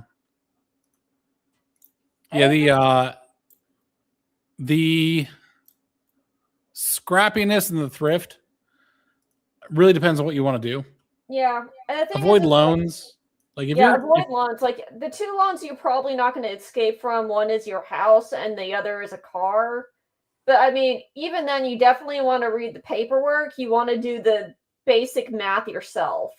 Like, how long is it going to take to, pay off a car or a house? And, you definitely want to pay off quickly. Yeah, I paid off my auto loan as quick as I could. I don't like having loans. Like, I don't like staying grounded also means don't fuck with Bitcoin. And like lots of schemes of get rich quick. Yeah. And the thing is that it might work. I was going to say, it's always good to write down what you're spending money on. It's always good to have a budget. I mean, I'm not saying that you shouldn't go have fun. Definitely go have fun, meet with your friends. But you need to be conscious about where your money is going. Yeah. Like, I think it's a private message as something here I have from Diddly Doodler. But like, if you're allowed to have fun, you can go and have some, as long as you keep it under control. Like, you can have a fuck around budget. Okay. Yeah. You just don't want to have a fuck around, like a find out moment. You know what I mean? So, yeah, like be careful and just don't go into debt if you can avoid it. And if you are in debt, try to get out as much as you can. If you have a mortgage, have a plan to get out of it. Yeah. All right. Is that all we have to say about the culture? Also, I wanted to add to it. There's a lot of things that people find shameful. And I feel like they just need to get past that, especially if it's how you survive. Like, so I live with my parents, and that always I found to be a point of shame. It's like, oh yeah, I'm in my 30s, I'm not married, I'm living with my parents, and that's kind of one of those things in the culture that's really looked down upon, even if you're a woman. And I'm like, yeah, but I have been able to save a lot of money. I've been able to do a lot of things because I am being thrifty in this manner. And it's sort of like shame goes out the window when you're trying to survive. Also, like, who are you ashamed for, right? Like, is it for strangers? Who gives a shit? Fuck them. Yeah. All right. So, personal story. I was very lost after I enlisted in the Marine Corps when I was 18 years old. 2 reasons I did that. I needed discipline in my life. And it's exactly moved in. That's a hilarious name, by the way. Moved in with parents. Yeah, move in with your parents. It's all good. My dad is ready. If you don't have parents that are willing to do that, do some cold calls or letters to churches. And just explain your situation in a letter.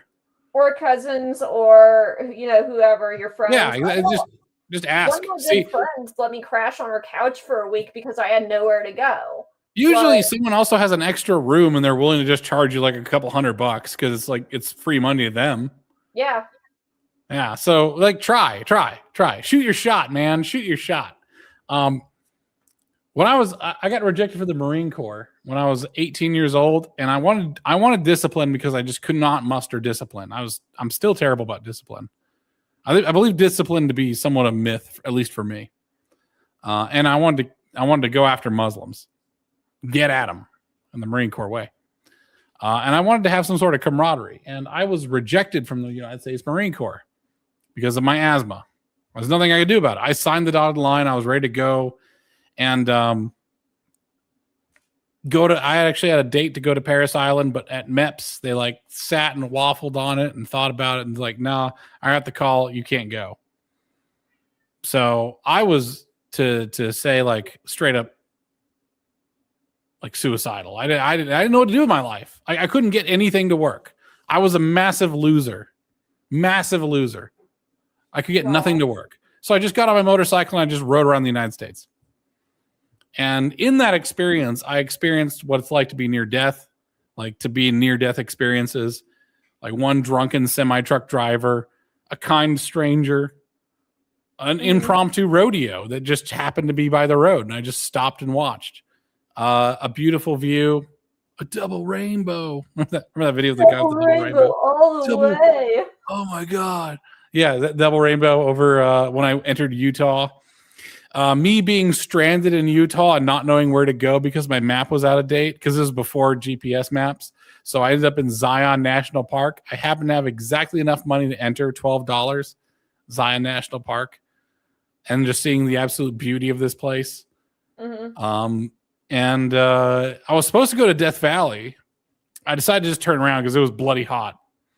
Like, you think that wind would cool you down? It does not. Once it gets to like 110 degrees, it's just like you're in front of an oven and you're just burning. I had a Camelback like water thing, and I was going through a liter every 10 miles of water, and I was not pissing. It was just pure sweat. Jeez. So I ended up turning around and I was like, no, I can't do this. I'm going to die. And I turned around, not like back way I came, but I went through the southern route through like Alabama and Arkansas.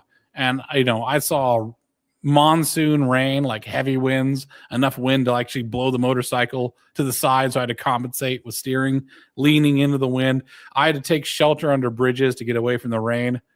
And then upon the sunshine, I saw like a crop duster. Probably makes less money than I've ever made, right? Like my starting salary was 64. I was going to be an engineer, and I saw this crop duster who was probably just barely getting by, and he was dancing over this field of corn in his crop duster. And I was just stopped by the sand, like he was doing aerobatic stuff. He was having lots of fun.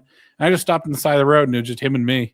And I just waved at him, and it was just, and that was just a moment passing in time, and that's America. It's just a series of moments. There's no institution. There's no faith. There's no like great plan. We're all just blowing around, trying to make the best of what we got. And that's what America is. And I decided to just fully embrace being an American from that point. And I became, to weave this bad boy in, fucking aggressive about seeking opportunities. Because I was like, I got one life to live. I'm going to spend as many moments as I can. If I'm idle, I'm doing something. If I'm bored at work, I'm reading a manual. I'm going through procedures. I'm reading the technical reference, something or other, the memorandum, blah, blah, blah. Don't burn yourself out, but yeah, I see your point. It's hard to, it'll give you the knowledge of death and a reintroduction of life will stave off burnout. Burnout is not as big of a problem as people think. Burnout happens because you don't get the results you want. There are some people that like will go their entire lives because they have the dopamine. They have results. So usually burnout happens when burnout is really just a word for frustration, but it's just high intensity frustration. Like if you worked like you did in college, but you ended up in like a palatial mansion with like a handsome husband and like a horse-drawn carriage, and like every year you got more stuff. You'd probably be like, I'm never burning out. Okay, sorry. Yeah, you would never burn out. You'd be like, this is great. I'm just gonna keep doing it. This is just my new normal. Mansion and fancy husband. Yeah, fancy husbands. That's what we all dream. Someday I want to have a fancy. Oh my god! I want a male wife. That's what I want. Twinks everywhere. Yay, twinks! Oh no! Oh no! Oh no! Oh no! Oh no! All right. Oh no! So when I say aggressively seeking opportunities, is that you're getting out of your comfort zone, essentially.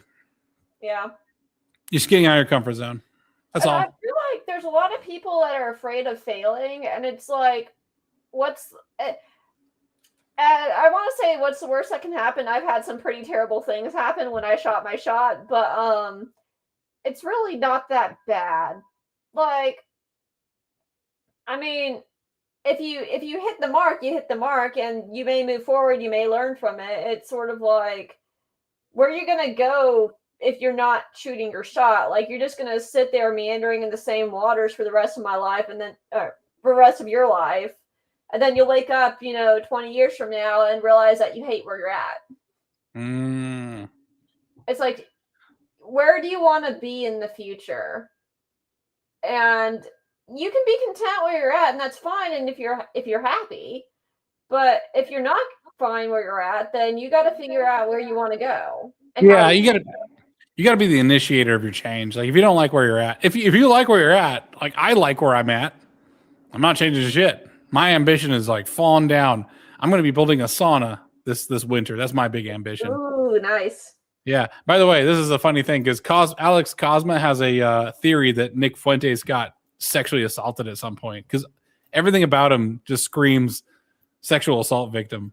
Like the way he speaks, how he fixates on things, how he like how he turns on people he trusts. Yeah, there's just something about them that's like, ugh. Yeah, he's got the ick, man. He's got the ick. That's what I'm saying. Is like, we got to purge him from the right because he's just scaring the girls away. You need women to make a political movement. It's just a fact. Him scaring all the girls. I'm not gonna lie, but yeah, that's definitely a contributor. Yeah, he's no good. He's no good. That's what I'm saying. Like, liabilities. That's my rules for radicals videos. Like, if you have a liability, they're as bad as an enemy, which is why you purge them just as virulently. Yeah. You got to purge the enemies and purge the liabilities. Anyways, all right. So this is one I see a lot. Lesson 4: never join groups. No groupthink. Being on a political coalition is fine, but I am not like some right wing, like I will agree with everybody. There's no enemies to the right thing. Like as an individual who is trying to make their life into something, you cannot indulge in groupthink. If your politics makes you unable to function in a workplace, then you need to purge the politics, not the workplace. Okay, if they're forcing you to do a bunch of bullshit, you got to ask yourself, what is the alternative, right? Like, what options do I have? If you have no options, do not blow your employment because of political opinions. Because this next point, group achievement is an opiate. Individual achievement is real. Your individual life makes far more of a difference. I think this goes back to my frustration with a lot of the ethnocentric sort of people, where it's sort of like they're living on the laurels of their ancestors, not on the laurels of their own achievements. And it's like, yeah, society is falling apart because nobody's upholding the society or fixing the machines. It's sort of like, it's like, oh, well, my granddaddy built the best machine. And it's like, yeah, but you're not keeping it well regulated. You're not doing what is necessary for it. Exactly. Like, what makes you worthy of this is another thing about Eastern cultures, which I think is good, is that when you have an ancestor who's done great deals of things, you feel like you have to be worthy of that rather than you feel entitled to that. You know what I mean? Yeah. Yeah. And I feel like a lot of the ethnocentrists just feel entitled, like the we was Kangs. Yeah. Like, it doesn't matter if it's fiction or not. Even if it's true, the we was Kangs thing is pretty pathetic. I don't give a shit what you were. I want to know what you are. Yeah. Yeah. Like, and it just drives me crazy because especially if you do have ancestors and people in your family that have accomplished great things, it definitely does push you to want to accomplish more so you can, not be a blight on the family name or not, be a disgrace. And that is definitely something that I've felt throughout my life. And I feel like I don't understand these guys that are like, oh, but our ancestors. And I'm like, yeah, but what have you done? Nothing. Exactly. Like the to Haley Diller's point, I've thought about this quite a bit, and I think that the group identity is only really helpful in the short term. And in the longer term, it becomes very detrimental because it starts breeding complacency. In some ways, I understand why it exists in Europe because they're ethno-states. And the fact that they're being flooded by all these foreign invaders is a problem. And that is something that needs to be addressed over there. But they can address the short-term problem of their very bad immigrants. Yeah. It will not address their long-term problem of America just completely lording over them. Yeah. Because we have all the good immigrants. Yeah. Well, we'd like to think, but Yeah, we got a handful of bad ones too that we also need to deal with. But I think Trump is leaning towards dealing with them, like with all the talk with Somalia and all that stuff. So I feel like that is in the pipeline, that is in the works. We do have the issues with the Haitians that were eating the cats and eating the dogs, as they like to say. yeah, and by the way, number station. Yeah, I'm sorry. My condolences to your father. That's not easy. Yeah, I'm sorry, man. And my father is still with me. I can't imagine what it's like when he's going to be gone. If I know me, it's going to be me bottling up my feelings for like a decade or two, and then finally embracing it like after that, because that's just how I function. I don't know how you're functioning. Maybe I'll have to ask you for advice someday on how to deal with that, because my father has had a stroke and his organs are failing, and it's just all going bad. It's like who's that influencer whose also organs are failing? It's like Ludwig or something. It's not Ludwig. Shit. I don't know. Doesn't matter. That's well. It matters that. It matters that guy, but as somebody who's lost several of my really good friends within the past couple of years, it really sucks, but it does get better with time. Like, it's always going to be raw. It's always going to suck. And you're always going to wish they were still there. But over time, you do heal somewhat. You do sort of move on because you almost have to. Yeah. Well, and the thing is, okay, so Cosma and I will butt heads on this quite a bit. So when he reviews this, I hope he doesn't think that I'm just speaking without his influence, right? Because he is in my head. I usually push for extreme ownership and individuality. He will acknowledge that there are forces working against your group specifically, right? However, the part where me and him, I think we differ, is that I tend to focus on what you as an individual can do. And I think he is more thinking on, or at least expressing how the society at large denigrates a group. So if I had let's say I was an ethnic minority and I was being oppressed, I would not acknowledge it. I would just mostly say, what can I do now? Yeah. Right. Whereas he's going to address the injustice of the system. You need both. However, my emphasis is on what you can do. Now, what I would do is campaign like crazy, strengthen my coalition through purges of bad actors. I know you don't agree with that, Doodler, but trust too. Yeah, and then get a Senate majority so I can start impeaching judges. That's what I'd start doing. Yeah, exactly. You can't have your head in the sand. I am telling you to put your head in the sand. So I used to do this when I was younger, is I would say, like, you should look globally like once a year and then put your head back on the grindstone and not acknowledge it. It's because if you try to live globally all the time, you won't be able to act locally. And that sucks. And the problem is existence is filled with paradoxes. Is that the global is actually a massive force that will like sweep you up, like the caterpillar in the hurricane. But still, the caterpillar must simply focus on eating the leaves in front of it, so that it can like become the butterfly and get out of there. I mean, we both approach the problem from different angles. So that's why I like Cosma. That's why I like having you on here. Different perspectives is what gives you a comprehensive version of reality. Whereas I'm focused on what you can do with your tiny little brain and arms. We're both kind of in agreement on what can you do as a person, because I think that's very much our thinking of engineers. It's like, how do you fix the problem?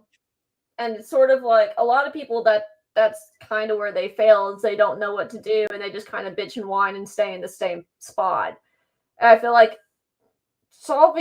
you can't solve all the world's problems. Like, there are things you can't solve. Like, you can't solve death.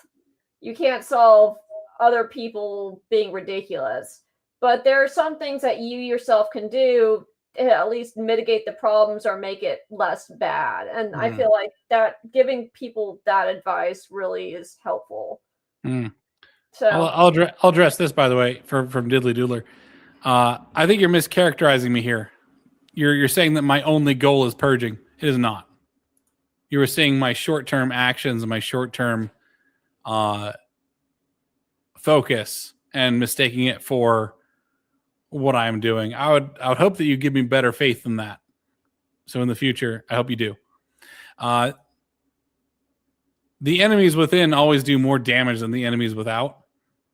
And if you've ever watched 300, you'll know that 1 weak member of the phalanx will destroy your formation. It is imperative. Like, if you're going to go to war, I am going to focus on beating the shit out of all of our recruits until they are in the phalanx properly. Because once we start actually going to war, we need everyone in line. I am here for regimenting this rabble. And our influencer sphere is full of snakes, backbiters, backstabbers, panhandlers, and tin cup wielding Jezebels, salesmen, and just dirty grifters. I feel And like low information ones at that. Yeah. You got Tim Pool just now. Blazing Saddles. Oh yeah. I love the Blazing Saddles one. Yeah, And good movie. And Methodists. Freaking Methodists. I disagree, Diddly Doodler. Slippery slope is not necessarily true. Yep. Now I'm reading through your message right now. I don't agree. I straight up don't. Sorry. I have a list. That list is like 4 names long, and they got to go. Mm. And you should always be purging people. Like, there's always a washout. There's always a washout. You should continue washing people out. Like, Bannon's got to go. I think everyone's going to agree on that. You notice that's how Trump runs MAGA, right? As he tends to wash people out. Yeah, like, you got to keep doing it. Yes, you will always fire people. Yeah. Agree to disagree, that's fine. Let he who runs his house speak on the running of houses. Now, the groupthink, extremely dangerous. It also creates a victim mentality, and a victim, even if you are a victim, you cannot say that you are a victim or you are doomed. When you say that you're a victim, it's actually it's a contract with the devil, because what you're saying is that you have no agency. Agency being your ability to determine your own life, fate, whatever you want to call it. If you say that you're a victim, what you're saying is that someone else has a large amount of influence over your life, and you don't. So be a survivor, not a victim. Right? Okay. Next point here. Something should always be happening. Pick one thing in your life that you'd like to make better. This one, for me, when I was at my lowest, it was just push-ups. It was very just dumb, simple. I had tried doing software engineering. I had tried doing projects. I had broken down. Everything had slid backwards. I felt like I was getting nowhere. So I just finally said, you know what? Fuck it. I'm just going to do push-ups. So and I started at 15. That was as many push-ups as I could do when I started. And these are full, like, real good form, proper push-ups. Before you make fun of the mere 15. Like, back is rigid. Elbows are at 90-degree angles. I just kept doing that for a while. Until I was at 60 push-ups. I think was the most I got to, until I eventually got out of the habit and got into different habits, because there's a time in a season. Like, when my number says he was lifting weights, still do it 5 days a week. I lift weights about once a week. I'm pretty bad about it. But I do a comprehensive once a week, like upper body, core, lower body, all that stuff. But I'll get out of the habit and then lose it. Right now I'm curling 40 pounds in each arm, which I never thought I could get to, but because I keep having lapses in discipline, the fact that this farm requires me to like, let me put it this way. I once had a 250-pound sheep escape. I don't know how he did it. He like Houdini'd his ass out. It was like a gap about this big. I think about how babies can get birthed. And I was like, yeah, I think about this sheep because he just like squeezed himself out of this tiny gap in the fence. And the only way I could put him back in efficiently was to just lift his ass up. Yeah, like you're always just trying to do a little bit better than the way you were before, right? And that's how you get to the point where you're lifting a 250-pound sheep over a fence and tossing his silly, stupid ass in there. By the way, I've never been a creature dumber than a sheep. They're so dumb. It's amazing. I've heard people talk about how they become sheep farmers, and then suddenly the Bible is a whole lot different. Yes, they're so stupid. They're just like us. They just be like us. All right. So something should always be happening. Just have one thing in your life that's getting better. This is not a push to like, oh, you should improve yourself. Yeah, kick ass. I was like, no, just this is for you. This is candy. This is entirely just for your own psychological benefit. Have one thing that you're getting better at. I don't care if it's just like the guitar riff to the opening of Money for Nothing and you're getting better at it. Like you just go over there once a week and you just work at it for 15 minutes. Which is nothing, by the way. It's like you don't have to do exercise, but exercise is very good. You can do music, you can do dancing, you can do all sorts of different things. Playing cards, magic tricks. Guitar Hero's badass. Play some rock band or whatever you want. Just be better at something. You could play a video game. I don't care. Something. By the way, a lot of like high pressure Asians, like overachievers, play video games. Like Cosma and I play video games. You play video games. Oh yes, I do. Just do a video game that's not about wasting time and just like do a thing where it's like you can get a little bit better because it will fill you with enough pride and confidence, even if it's just a little bit better, that you will reflect on the rest of your life. They're like, okay, I can do this. I'm getting better every day. So I will now jog. Somehow I've decided to jog. So being better at Dark Tide Havoc mode has decided to embolden me to jog. I like to walk. I just walk on a treadmill 30 minutes a day, which I did not do today. I'm going to do that after I'm done with here. But sometimes I jog on it. What would you do? Sometimes it's like what you want. So it could be anything. It could be painting. You just have the point is you have to see something in your life getting better with time. Because if another piece of my background, I have major depressive disorder. I am straight up depressed. I am fighting that depression at all times. So a lot of my personal habits are me coping with depression as I pour myself another drink. The coping mechanisms to depression is that you have to never be standing still. It is really hard to deal with depression because once you get into a rut, it's hard to get out. And you will catastrophize. And you'll say like, I used to be so good. I'll never be better again. Yeah. It's sort of you don't want to peak in high school sort of deal. Oh, will I ever accomplish anything like I used to? Blah, blah. Yeah, your brain will spiral real quick. It sucks. Sometimes by the way, getting a video game achievement or something like that is actually pretty good dopamine of like doing something better. I would encourage something that's more in real life because it'll feel more real, right? Yeah. It'll feel more real in a video game. Be better than you were yesterday. Never compare yourself to other people. Always compare yourself to yourself. Yeah, all right. So the Navy had you lifting 140-pound metal block chest height to test hydraulic jacks. Yeah, it took you a few months to do without being an assistant. Yeah, it could take a while. By the way, being embarrassing and shitty at what you're trying to do is completely normal. Sometimes people are lucky and they're just automatically good at it. That's pretty rare, but our brains just hate us. By the way, you're going to find out as you get older, your brain is your enemy. Your brain is going to notice everyone who's better than you, and it's not going to notice those who are struggling and then became better than you. It'll ignore everyone who's struggling until they're better than you. It's an insidious trait of your brain. Just worry about yourself. Yeah, so I was a former dancer, like a ballerina. And I did tap, jazz, modern, like all the different dance forms. And that's one of the things, and I did it for years. And that's one of the things that I had to struggle like teaching men when they were starting to learn how to do swing dancing and some of these co-op dances, is that they try it once and they're like, oh, I'm too embarrassed, and then they never do it again. And it's like, you have to keep going at it. I know I'm better than you, but I've been dancing since I was 5.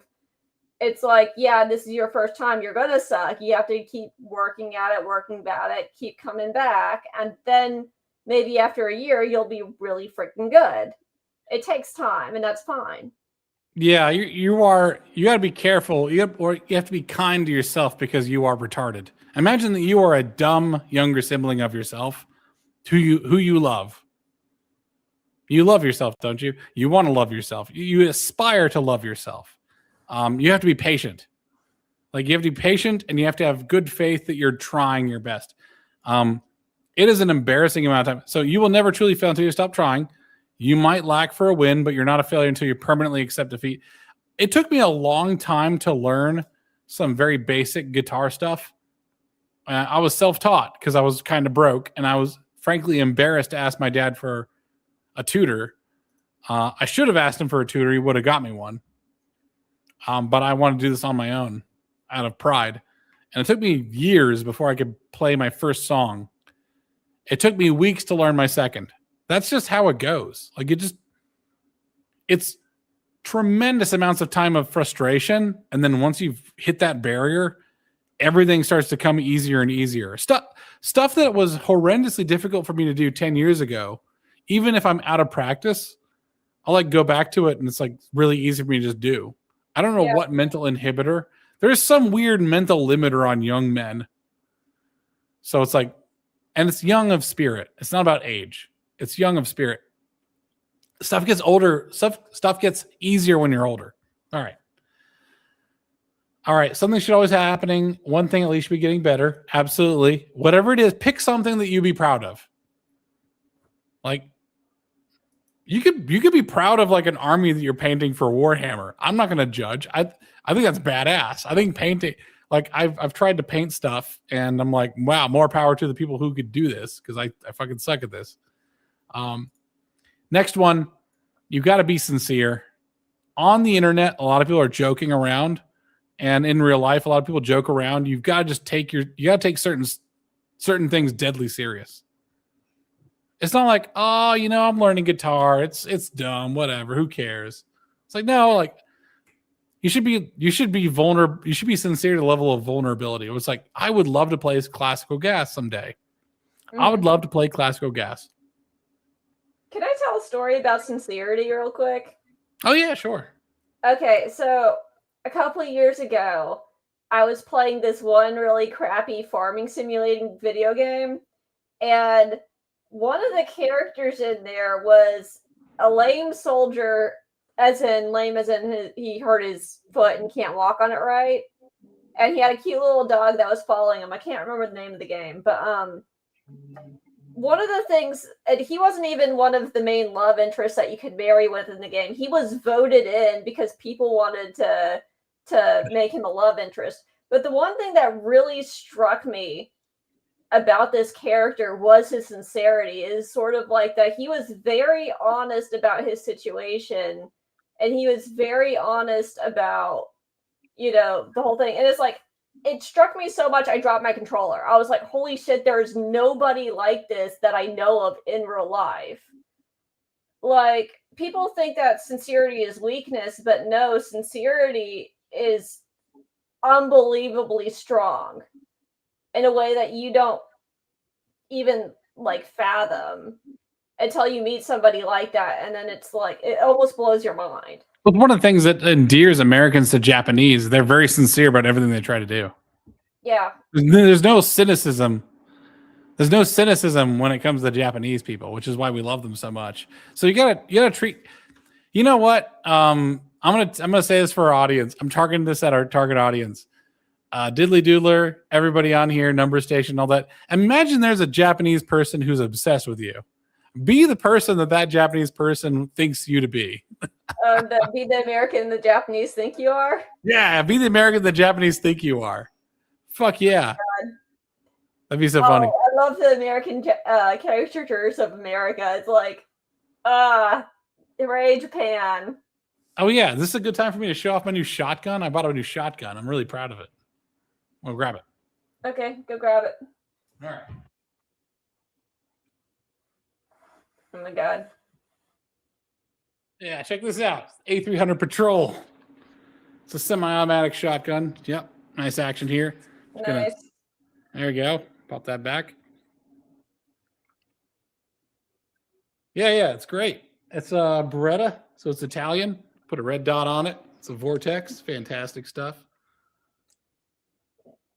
I'm gonna be blowing skunks away with this thing, man. But so far, I'm very happy with it. I need to learn more about the concept of height over bore. But this thing being semi-automatic means that I can pretty much just go like 8 shots in a row, just blam, blam, blam, blam, blam, blam, blam, blam, blam. Hey, Blue, it's my cat, Blue. He's just looking at me like, you good, bro? I can't see it, but I'll take your word for it. He's over there. But yeah, it's sort of like people act like it's so cool to not think things are cool or to make fun of people for doing things honestly. And it's like, no, you're the lame one. You're the one that's going to be a deadbeat in 10 years, still living in your parents' basement playing, I don't have to do a real job, mom. It's like, who wants to be that person? It's like, no, the sincere person, the person who really has the drive and the love of whatever it is they're doing. I find that to be significantly bigger of a character, A sincere person will not lie about their state on X, like their life state. And I've seen that so many times. Like, revealing the country of origin has shown such a lack of sincerity. Yeah. I would respect these accounts more. So like one of the ones is like nature is amazing. It's like all they post is nature videos. No one cares they're from India because they didn't pretend to be Americans. They're just posting nature videos. Who gives a shit? Yeah. But like, based MAGA chud 69 420, it's like, and then we find out you're in India. I was like, okay, that's not cool. So yeah, exactly. It's like in other words, like be authentic. Be authentic. Be authentic, because until you acknowledge who you really are, you can't improve it. Until you can acknowledge who you are and where you're at, until you're very honest about that, at least be honest with yourself. Start a diary if you have to. Write it down. Say like, hey, this is who I am. And even like what we were talking about earlier with the small achievements, I suck at this, but you're going to, slowly get better at the guitar. It's like if someone looks at you, points and laughs like, oh, you suck at whatever it is that you're trying to get better at. That's my mom. My mom said that. I remember one night, I'm gonna pull this up and there's so many button clicks I have to do to actually get something to show up. This is what I used to look like here. Oh goodness. Yeah, doesn't that look different? Before. Hello, my name is Dan Pasara. I'm here to do your IT upgrade Windows 11. Yes. God. Yes, I'd upgrade 11. Yes. No, yeah, that's what I used to look like. Yeah, man. Yeah, you showed me that before. You can improve, right? Like you have to be honest with who you are now, though, before you can improve. I'm going to bring up that notepad document again. Okay, you do that. I mean, sometimes when someone's making fun of you for, whatever, it's justified, like you and your brother, where you had to bully him into getting a real job. Yes. I bullied my brother into getting a job as a garbage man. He loves it, by the way. He fucking loves being a garbage man. I was like, I knew you would because you're a garbage man. You're born for this. He's like, I'm salvaging garbage. It's like, I know you're salvaging garbage because that's what you used to do. You used to be on Craigslist just getting garbage.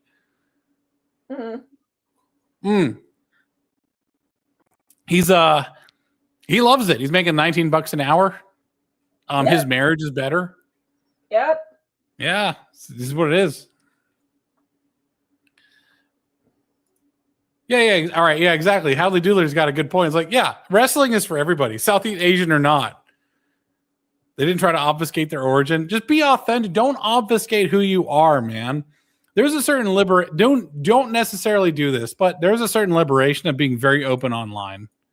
To the point where I barely hide my last name. I barely hide who I am. I barely hide where I live. I'm a few years, knock on wood, from like paying off my mortgage. And once I've done that, I couldn't care less. Like, Yeah. what are you gonna do? Dox me? You want to come here and buy a chicken? If you dox me, come over and buy a chicken. I'm selling these Moran. You know what the brownest eggs you've ever seen? I'm gonna have them ready next year. Well, I kind of feel the same way, but it's a little different for me because I'm a woman. I don't want a bunch of, creepy guys showing up at my house. Oh, you're a woman, yeah, exactly. Like I'm a man, so I just go out there and be like, "What's up?" Pictures online. I just go out there like an anteater, just like T-posing on you. I'm just gonna T-pose from different obsequious angles at you. Yeah. What do you think of that? Stick my butt out. I mean, it depends on what kind of guests I got. All right, so one's really, really hard. This is like a Jocko Willink wake up at 4 a.m. bullshit point, but he's got a point. He's got a bit of a point. It's called extreme ownership. You are responsible for your conditions and what you do with them. And it really sucks whether you like it or not. It's like, yeah, you're dealt a rough hand. Well, I'm sorry. It sucks, but you gotta make the best with what you got. And this is the reason why I'm so hard on Gen Z online, is that like I don't give a fuck what your challenges are. I can only try and help you with what I know. It's like, you want a shoulder to cry on? Go get a mammy. I am here to try and give you some levels of wisdom. And at least like I will always tell Gen Z that they can handle this. Look at let me unshare this. I'm gonna find images of people in the Great Depression. Did you know the greatest slingshot throwers in the world are from the Great Depression? You want to guess why? Hunting birds? Not even birds. Oh, not birds, squirrels? Yeah, squirrels. That's where squirrel gravy comes from. Like, the Great Depression was rough. Yeah. Man. I know horror stories from the Great Depression, and I know that my family was lucky they owned a farm and they owned a cow.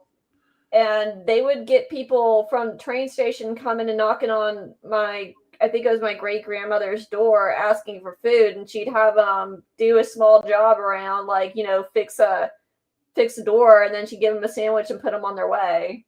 Yeah, we're not here. Be very thankful that our massive crashes, do not result in this. Like people needing to eat. Like, you want to see things go south real quickly? People starving. Native Chicagoan person starving. Yeah, look at this. Look at this.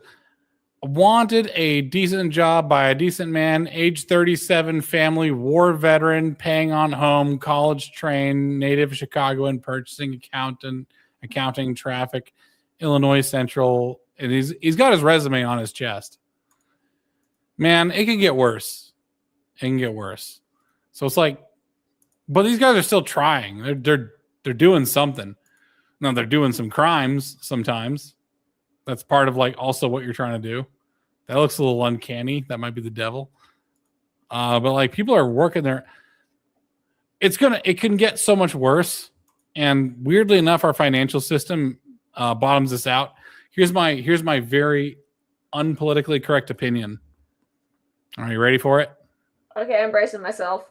America will drag the rest of the world to this state before we ever subject ourselves to it. Like the American empire can pretty much soft land by crushing the rest of the planet. Yeah, I can see that. We could destroy the UK economy to soft land ourselves. We could destroy the entire European continent and half of Southeast Asia to cushion our fall. Yeah, that's kind of true. and then they'll hate us forever and be like, "You ruined us." They already hate us. Fuck them. Yeah, they kind of already do. That it drives me so crazy because they're like, "America, help us," but at the same time, it's like, "F you, Americans," and I'm just like, "So which one is it? Do you hate us or you want us to save you?" And it's like, "Yes." Like, don't be a vassal state in the American Empire is my recommendation. Yeah, like it gets bad, man. Like I've tasted a little bit of this, but it was self-imposed, so it's very different. Like I was homeless on a motorcycle for like a few months. Where it's like I don't know where my next meal is going to come from. I was living off the kindness of strangers. I had money for gas, and that was about it. Mm-hmm. I found out that $1.30 for a cigarillo, the nicotine would suppress my appetite, so I would only need one meal a day. Oh, Jesus. Which has become like a trend now. By the way, did you watch the Looks Maxers video from Stelios today? No, I didn't. Oh God, it's so funny. There's jelqing and dick pills and hammering your cranium to get that Cro-Magnon look. It's very funny. You need to send me a link to that. It's their third video today. I don't know if they've posted on YouTube yet. They'll probably do it tomorrow morning. That's how they usually work. Okay. This is just average Appalachians, by the way. They still live like this. They do it on purpose. Like the Appalachians in my region, some of them live without electricity. They live in the woods because they don't trust the government. Which is like... That's fair. I was like, yeah. Like he has like a good third worlder. This guy's got a cell phone, but he doesn't have an address. And his name is James.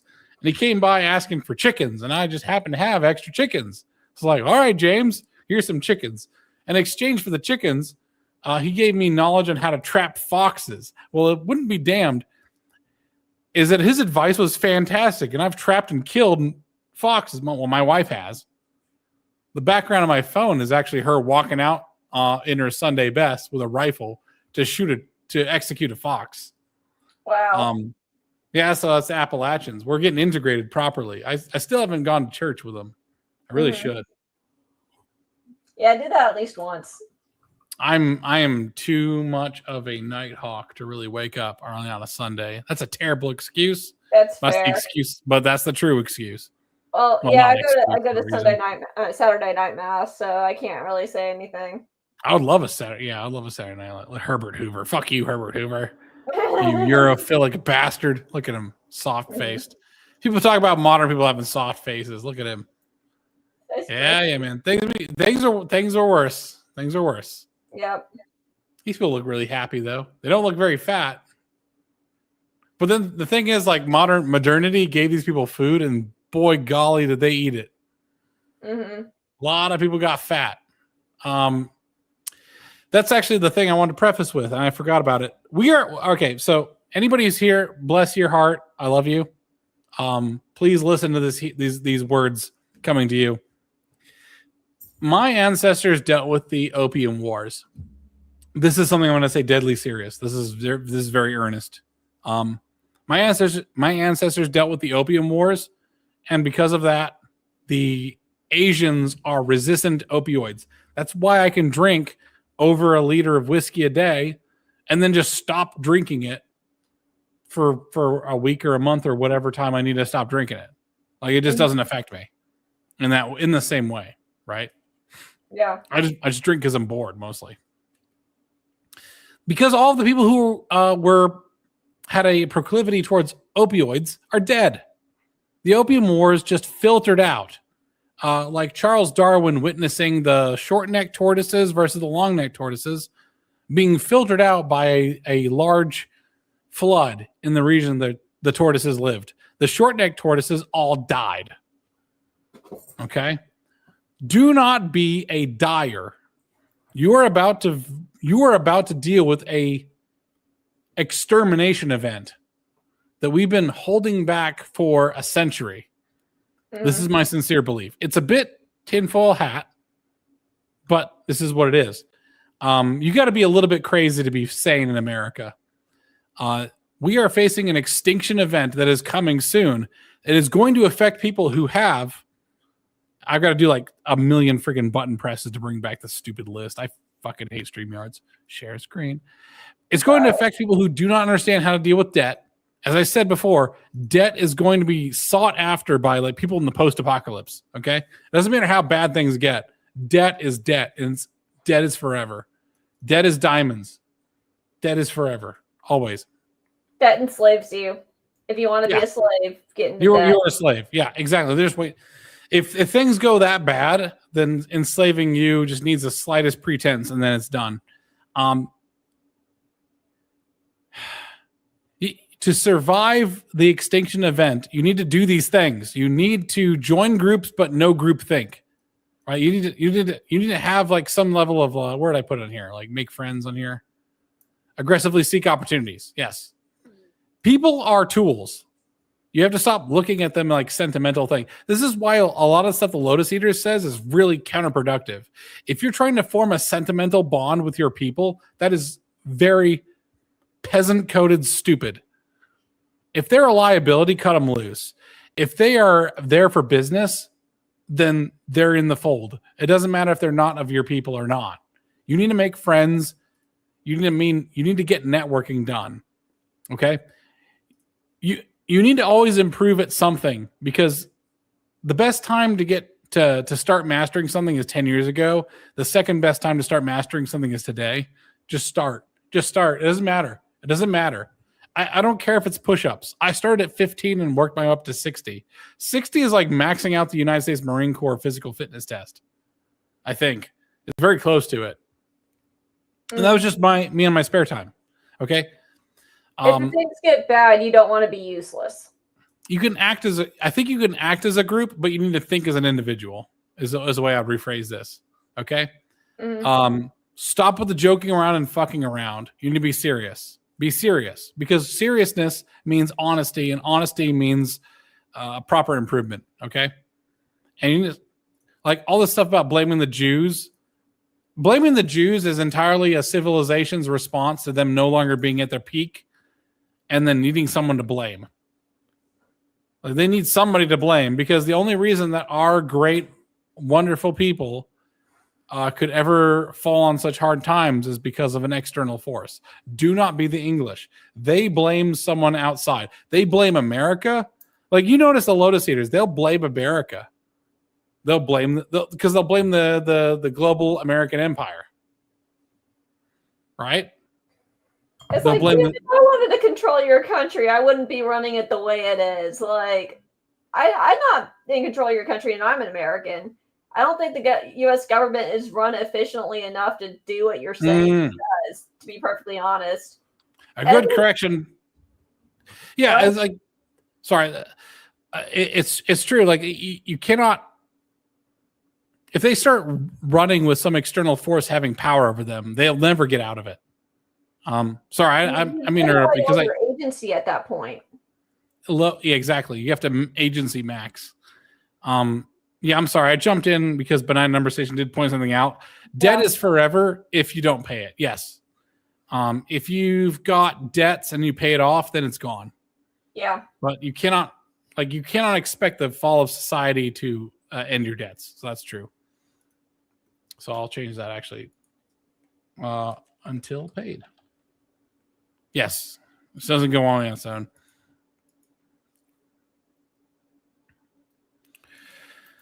I would ask you to commit to that. I don't know if you appreciate death the way I do. But I don't want to die sooner than I need to. It's not a good retirement plan, trust me. Mm-hmm. Not because of you, but because of the potential that you could have and the people that you could help and the stuff that he has health issues, and so he has to have medicine to get by. Oh, I remember that. So yeah, that's a legitimate concern. I don't think that's gonna happen. It'd be really funny if like what you ended up doing is just like looked on Wikipedia on how to like get insulin out of a dog, and just did that. Just like it's like diddly doodler. Why do you have like 5 different Lhasa Apsos? I was like, well, that's my business and not yours. It's just like it's got like an IV just in there. My dad's also living on insulin. I should be.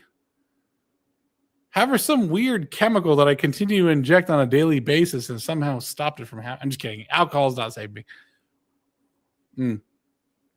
There's a pill that I can take that can stave off diabetes, but I do have I'm pre-diabetic. The world's not going to end, not the way you think. I don't think. Whenever you want it to end with a bang, it's going to end with a fart and a whimper, and like it's going to be a comedically long like fart and whimper. Lots of drones. Dude, you ever seen somebody die before? I think you've learned that shit takes a long time. You're gonna go and like go get a bucket of chicken from KFC. It's like, is this motherfucker dead yet? Oh Lord. I can't take any more days off work. This motherfucker's still dying. I can't tell him to hurry it up. It's like, what are you living for? You're in a bed. Oh my God. It's like, what are you die already? Nah. Jesus Christ. Luckily, all the people that have died on me have died really suddenly. It's like, oh shit, they're dying, and like, oh, boom, they're dead. 6 hours. Like I went out for one meal and they're like gone. I was like, all right, well, put them in a box, I guess. It's weird looking. It's weird looking of it. All the people that died in front of me were Danish. So the weird thing about Danish culture is they would serve like really good coffee and really good like pastries. So I was like, I need more dead Danish people in my life because damn, is that wake delicious? Oh my God. Those butter cookies are so good. It was so good. Hello, Laban. I'm just the funeral, by the way, was entirely in Danish. So it's like it's like, holy shit. What's happening? Are you mimicking the Swedish chef from Muppets? No, it's more guttural. You know what? It's more guttural. It's like, I'm gonna look it up. There's a funny sketch about the Danish language from the English. Like BBC did a funny sketch, and it's pretty much the Danish can't actually understand each other because it's just all guttural. I looked at their alphabet and it's like it's just vowel. It's all vowels. There's like 3 consonants. BBC Danish. Oh, the BBC has flooded its search algorithm with bullshit. That sounds accurate. Ah, it was a skit about a Danish people who couldn't actually understand each other because it's all guttural bullshit. They can't actually. It's not actually words. Mm-hmm. Danish skit. Oh, here it is. Okay, I found it. 19 years ago. Good God, I'm getting old.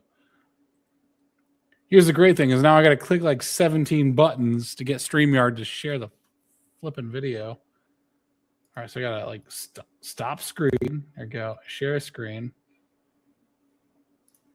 BBC skit.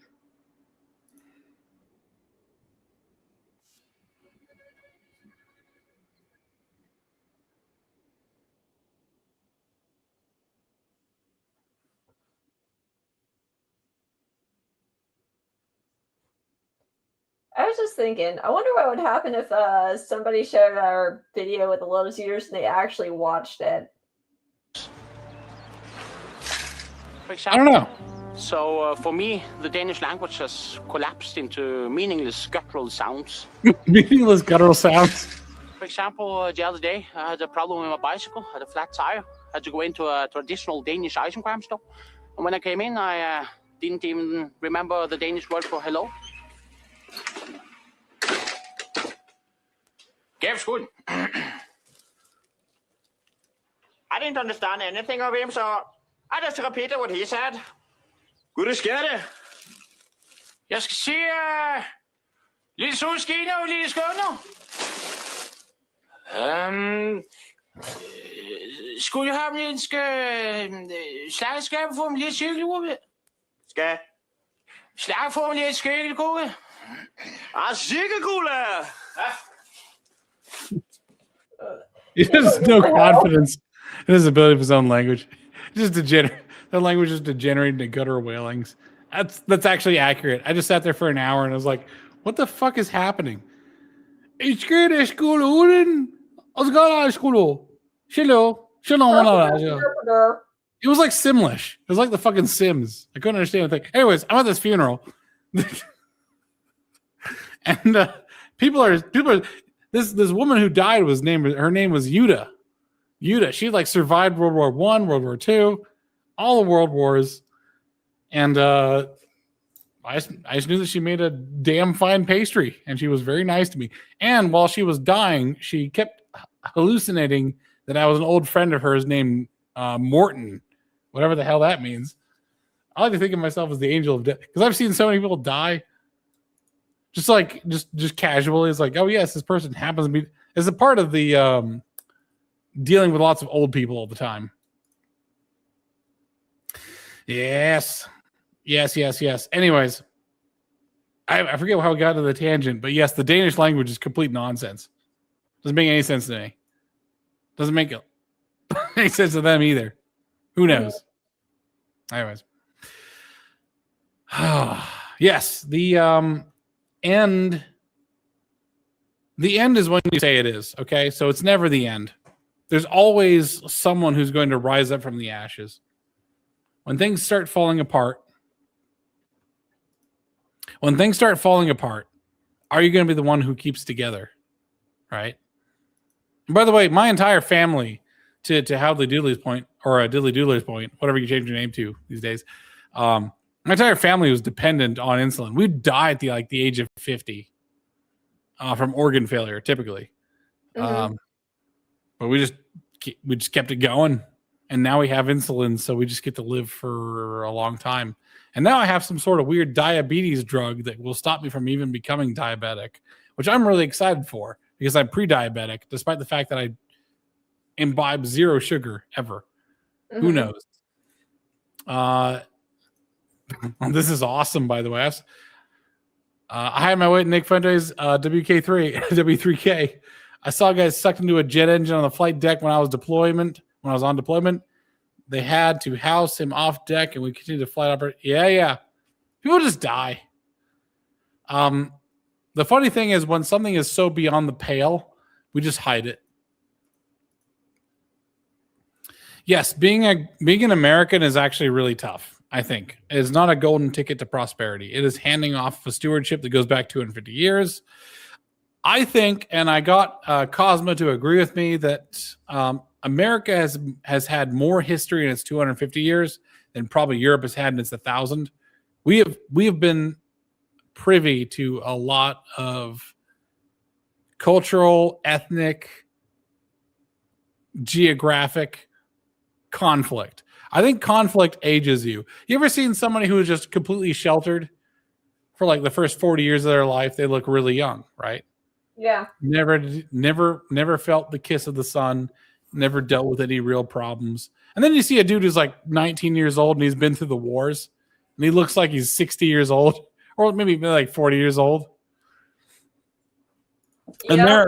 America is that 19-year-old who looks 40. Because we've been doing it, man. We're getting real tired, boss. I'm getting tired. I'm getting old. I can feel it. Oh, it was a precious treasure. You tend to with utmost care lest you lose it. Yeah, America is a torch that has to be passed. It's a very fragile nation. I need John Vajek years ago said economics is like a Danish language. I'm told it makes sense, but I don't believe it. Correct. Yes. Economics is one of those things where the smarter you get at it, the dumber you get, I think. I'm going to give you some money for an apple. Like I'm going to trade you firewood for an apple is probably like the peak. If you start getting into like leveraging and financing, it starts to get Keynesian and very stupid. And it gets crazy when you get into rich people math. It's not sustainable, I don't think. It's just so idiotic. Yeah, we're gonna have no salary. We're gonna just have a bunch of stocks, and then we're gonna leverage all our stocks to get a loan, and then pay off the loan every month. Oh yes, that's right. Living off of financing. That's what like billionaires like Elon Musk do. Yeah, to avoid taxes. Well, I mean, that's the tax code dictating that, but it is stupid. Yep. Oh my gosh. All right. So we are 30 minutes over where I thought we were going to be. Do you have anything to add to this? Like, okay, so this whole stream is really like, how does Gen Z help itself? We got a couple of tangents, obviously, because we're having fun, but like, if you're being scrappy and you're just trying your hardest and you're listening to advice but not believing it, Gen Z has the same problem that millennials had, is that a lot of boomers are full of shit, a lot of millennials are full of shit. I think more boomers were full of shit than millennials. There is a cohort of millennials that were very fully aware of what was going on. If you ask them who you wanted to be president in 2008, or what was it, 2006? Whenever Ron Paul was running, if they're like a Ron Paul backer, they probably know what's going on. Yeah, I had friends that loved Ron Paul. Yeah, we were trying to stop the decline of the empire back then, and it failed, which resulted in me, like, for 10 years not even being involved in politics whatsoever. Best 10 years of my life. Anyways. You're starting to sound like Ron Swanson. I know, right? Fuck politics. Well, that's also like what. Oh wait, yes. The controversial opinion. Until you're like the age of 35 or 30, I think politics is not really the best use of your time. However, it is a little bit like football. So if you need some entertainment, just keep it as entertainment, but don't get too invested. Like, trust me, 10 years from now, you're going to be a lot smarter than you were 10 years ago. Like, don't get too invested in politics. And also, politics is entirely just retard wrangling. It's going to always just be the most frustrating and disappointing thing until the stars align and you get what you want. We're living in a good period right now.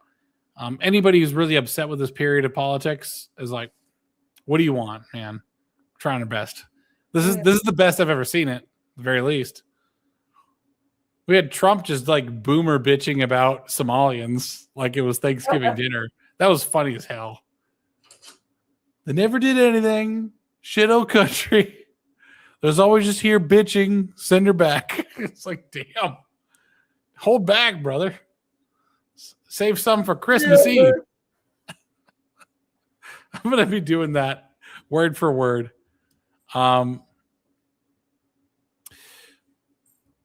Guys, we know you have it challenging. It's worse for you than it was for us. Okay. Absolutely. Yeah. However, it's of the same. It's not different. It's just worse in the exact same ways. You're going to have to do stuff that I wouldn't want to do. I used to be a landlord with a house when I was 24 years old. I rented rooms. You might be the guy who rents the rooms from the guy. Like diddly doodly, you're probably doing the right thing. I saw up here that you were renting a room from someone who's doing that. Yeah, rent. Like live within your means. If you are living within your means, you are top 20 percentile. You are doing fucking awesome. So do not kick your. This is another thing. All right, I'm going to add this to the list. Do not kick your own ass. Okay? All right. God, I hate this Windows shit. All right. Lesson Ultimate Platinum Super. Do not be too hard on yourself. Listen, don't be too hard on yourself. Okay? You'll be fine. If you are treading water, you're doing great. Look at Caleb Hammer's channel. You ever seen Caleb Hammer's channel, Luna? Nope. Do yourself a favor. All he does is financial audits on people. Mm-hmm. So many people have terrible financial situations. Like they're buying like 4 cars. They have 20, and they only have a 20K salary. It's just like people are just doing whatever the banks will let them do. It's insane. That's dumb. It's the most broke ass. Iganay shit that I've ever seen in my life. The if you are treading water, you are top 20 percentile, I think, in my estimation. Okay? Do not kick your own ass. Do not feel bad about yourself, okay? Oh god, I missed a whole shitload of chats. Oh, really? Oh no, here I saw the one who got sucked in the flight engine. There we go. Okay. Yeah. Yeah, dude. Financial audit is so fucking awesome. It's great. It'll make you feel better. Here's the thing I always say is like I am really harsh on people. It's by nature. I can't help it. I can't be sorry. It's who I am. I'm a dickhead. All right. I was born an asshole. I was punching on my way out of my mother's womb. I was an angry baby. I was extraordinarily large. And I just never stopped. And the thing is, it was funny because I was like, oh, should we circumcise him? It was like, my mom said, he's already mad enough. Don't do it. And I was like, yes, escaped.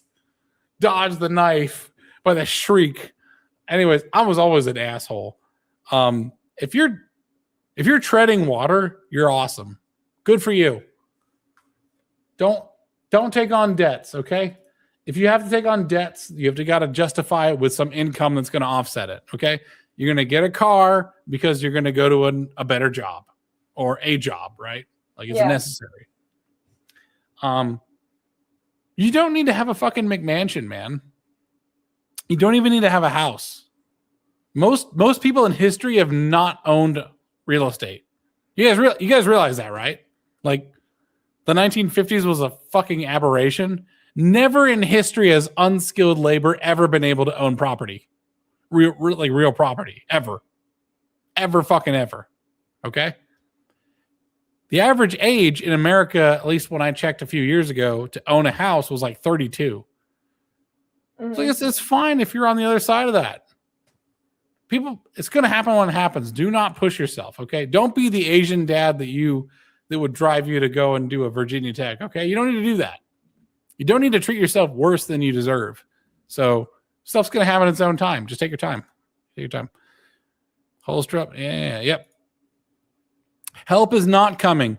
The problem is a lot of these psyops online are trying to convince you that you should have a better life than you have right now, and that therefore you need rescuing. You don't. The economy is worse and it's getting worse. It's going to continue to get worse, okay? Do what you can, okay? Don't worry too much about the global stuff. Like, worry about what you can affect. Be aware. You know what? Yeah, be aware, but don't worry. Compartmentalize those two things. Awareness is very large. It's very global. Worry is what you're concerned with emotionally, right? Like, try to compartmentalize those things. To be honest, if I was graduating college right now, I would probably be in the same boat. It's just that I would try not to let it affect me too much psychologically. You deserve better than that.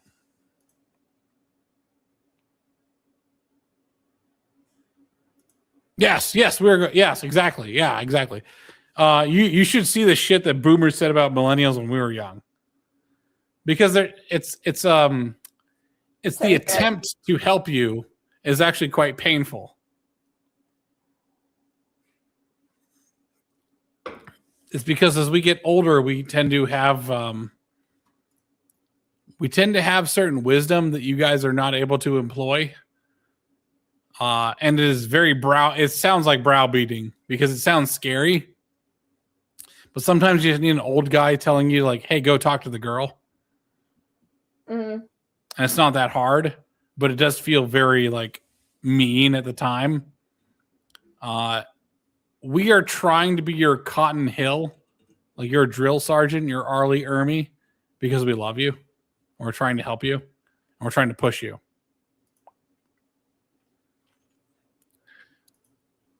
Hey, we didn't start the fire. Billy Joel wrote a whole song about that, man. We didn't start the fire. Yeah, exactly. This country's been fucked for a long time. Before 1971 and the gold standard. My grandfather was a World War II veteran. Didn't have a house that was 31. Yeah, exactly. Like, if you have a house when you get to like 40 or something, like, I want to have a house when I'm 40 is a pretty decent goal. Yeah. We're living in unprecedentedly bad times in terms of housing prices. I will also say right now, boomers are a big voting bloc. If you push a lot of cheap housing right now, you're going to destroy their wealth.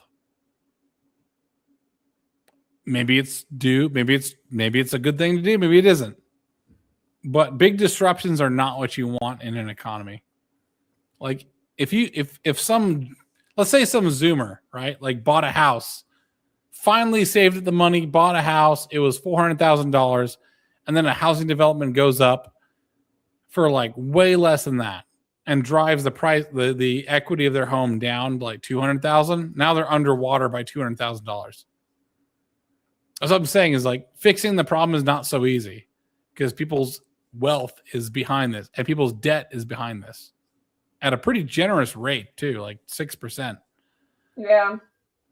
Oh, there's no easy way out of this. And as I said before on Twitter, I think Number Station saw this. We're probably not going to see the generation that's going to reap the benefits of our efforts until after Gen Alpha. Now, as far as I can tell, Gen Alpha is barely literate. Like they bore the brunt of the COVID-19 dysfunction of their education. In my opinion, every bit of education you get after 6th grade is usually a waste of time, unless you are college bound, like proper intellectual. Can you count change? Can you do division? Can you understand rates? Say what? Can you do the books? Yeah, was it Howley? I don't remember. Yeah, I thought. I'm sorry. I'm sorry. I got the wrong person there. Like it was Howley, but yeah, you guys like recognize that, and it's going to be a tough. It's going to be a tough one. We are probably not going to see the recovery of America until after Gen Alpha because they are so fucked as well. Yeah. Like you think Gen Z is bad? Gen Alpha is going to be so much fucked, so much more fucked. Like they're like feral. Have you seen the confessions of teachers for Gen Alpha? That's dire. It's all right. So in terms of survival, right? Like I was doing this in the chat, in the DM chat between you and Cosma, is that the backwards barbarians are not foreigners anymore. It's going to be our own people because of our failures. What do you do with that? Are you going to civilize them? I don't know. They are what they are. Like, but what do you do? What I'm saying is like a population from Somalia is not that different than a population that has been horrendously miseducated and tremendously misraised. What are we going to do about that? That's a homegrown, like generational minority group that is unable to cope with the world. Now, I think that they understand a lot of the moral presuppositions of our society. Like at least agree with that they're good. Like getting an actual third worlder to agree that honesty is good is actually very difficult. Oh jeez. To the point where they will tell you they agree, but they don't actually agree. There's a certain level of earnestness to our at least domestic third worlders. Yeah. But like, man, we got a lot of work to do, which is why it's like we got to be patient, we got to be loving, we've got to try to help them. I'm doing stuff in my real life to try and make that better. But we got to start thinking out of the box. Like one of the things I thought of out of the box is like we should have an abandoned mall's food court be a pop-up kitchen for like restaurants that want to start up but don't. But you shouldn't ask people to put their entire life savings on the line to start a restaurant. Yeah. Just stuff like that. It's like, take up this kitchen for like 6 months in this abandoned mall. Tons of people are there because they want to go to the different restaurants that are there, and we'll make it work, right? Like you got people just showing up because they want to try the new restaurants. You got something to show. Build up a name for yourself, and then move to a different location once you've proved it, but like, there's a lot of things about our society that we need to change, and the cost of entry to entrepreneurship is massive. Mm-hmm. Yeah. Exactly. Like it's ridiculous. We need a easier barrier to entry. You should just have like, it'd be really funny if you just an FDA free zone. It's like, listen, you're on your own, assholes. You got to judge whether that steak is well cooked enough or not. It's like, it's on you as an individual. Mm-hmm. This is entirely like Ron Burgundy food court. You're fully libertarian. Uh, But don't go there if you don't want to go there. You know? These people are going to cook what they're going to cook. yeah. You're going to get every Tom, Dick, and Harry, and you're going to get restaurants out of it. But you got to have damage to, you got to have risk. You have to have risk if you want development. If you over regulate stuff, you're not going to have the development that we need. Hell yeah, I'd give some a try too. Just go out and vomit if it feels bad. Well, listen, I've eaten some funky shit. Okay, going to third world countries. If it feels funky, just go out and vomit. Yeah, it's like a work potluck. Exactly. By the way, I don't share this. This is the thing I disagree with the Diddly Doodler. I don't know if a crash is necessary. This might be a topic that deserves its own discussion, but I feel like if America proposed an alternative currency that is concurrent to its current currency, oh my God. If sort of we like got a US dollar coin. Yeah, if we had like a gold-backed dollar introduced on top of our fiat dollar, they're just totally different entities, but they were both supposed to be accepted as legal tender. It would probably be very difficult and probably should only be used for large purchases, but it would open the door for us to offboard. That's another reason why I don't mind Trump doing this. No. That's not what I said. I said gold-backed. Central bank digital currencies are not gold-backed. They're usually crypto-backed. Gold-backed currencies can actually be done at the state level. By the way, gold and silver-backed currencies can be done. So Ron DeSantis could have a silver-backed coin. I always thought it'd be awesome if Tennessee had a a shine back. Like it's like a liter of moonshine is worth 30 shine backs. Mm-hmm. So you can just go in and trade it for some moonshine. Because you know that us Tennesseans would use that. Moonshine is really good. I'm glad you think so. No, the thing is you use it to make other things. Oh yeah. No, you're good. You're good, Hadley Doodler. No worries. Well, the thing about moonshine is you could use that to extract flavor from I use it for peach pits. So peach pits and almonds shells can make amaretto. You can, it's called a maceration. It's like steeping something, but you're steeping it in pure alcohol and not water, hot water, right? So you can make a variety of alcohols off of that. You could just put in the peach flesh and make peach moonshine. Moonshine is actually what makes whiskey too. So you just put it into a barrel, an oak barrel, white oak. If you want to, like white American oak, if you want to make an American whiskey, and boom, that's a drink. It's not like bad moonshine, and then you just water it down to get to the ABV that you desire. Yeah, I was thinking because Tennessee has a lot of nuclear power plants, because it would be kind of awesome if we just turn those nuclear power plants. You know, you're using steam to turn turbines. Why not use some of that heat to distill some alcohol too? Good. Fuck yeah. That'd be awesome. I don't even know what you're talking about, Ann. What are you talking about? The puppy fucker by goes rabbit hole. All right. I don't know. Amaretto is a name for a sort of almond flavored alcohol spirit. It's pretty good. Amaretto and whiskey will make a godfather if you want to make a cocktail. It's got a nice nutty flavor, earthy, very nice. Mm-hmm. But yeah, like there's a lot of stuff that we could use to make currencies. And okay, this is going way off topic. This is going back to my farm engineer days. Yeah. There is no reason you could not take a bunch of beef futures and put them into a crypto coin. And then just say, like, once the time comes for these futures to mature, that's when the crypto coin expires and you have to, like, actually claim the meat, which is easy to do because people want beef, right? Yeah. But you're now able to exchange these beef futures and use it as currency. And it was a way to liquidate beef futures in a way that could be used for daily transactions. And then they would all just get claimed up by the broker who then sells to the individual. Because beef futures already exist. So why not crypto back it? I guess what I'm saying is we have options that are outside of the dollar.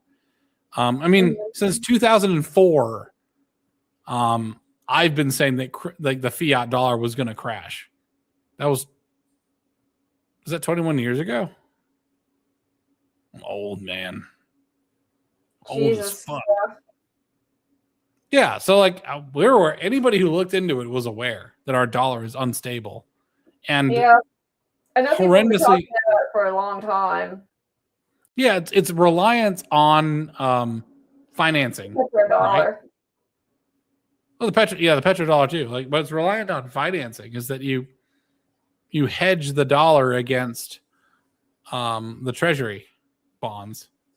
Yeah. Which was lent money. So yeah, it's gonna crash at some point. I would suggest building good networks, be scrappy, be individualistic, and have good friends. You are all in my domain. You're all in my DMs. Feel free to DM me. I actually managed to buy Men Are Speaking on the Handle Marketplace. Yeah, DM me if you want some help. If the world ends, fuck it. I'll open a trailer park. I'll just live here. You gonna do your private park full of artisans, feed them all with your chickens, and then make them build stuff? I'd respond to my DM now. Do it now. No.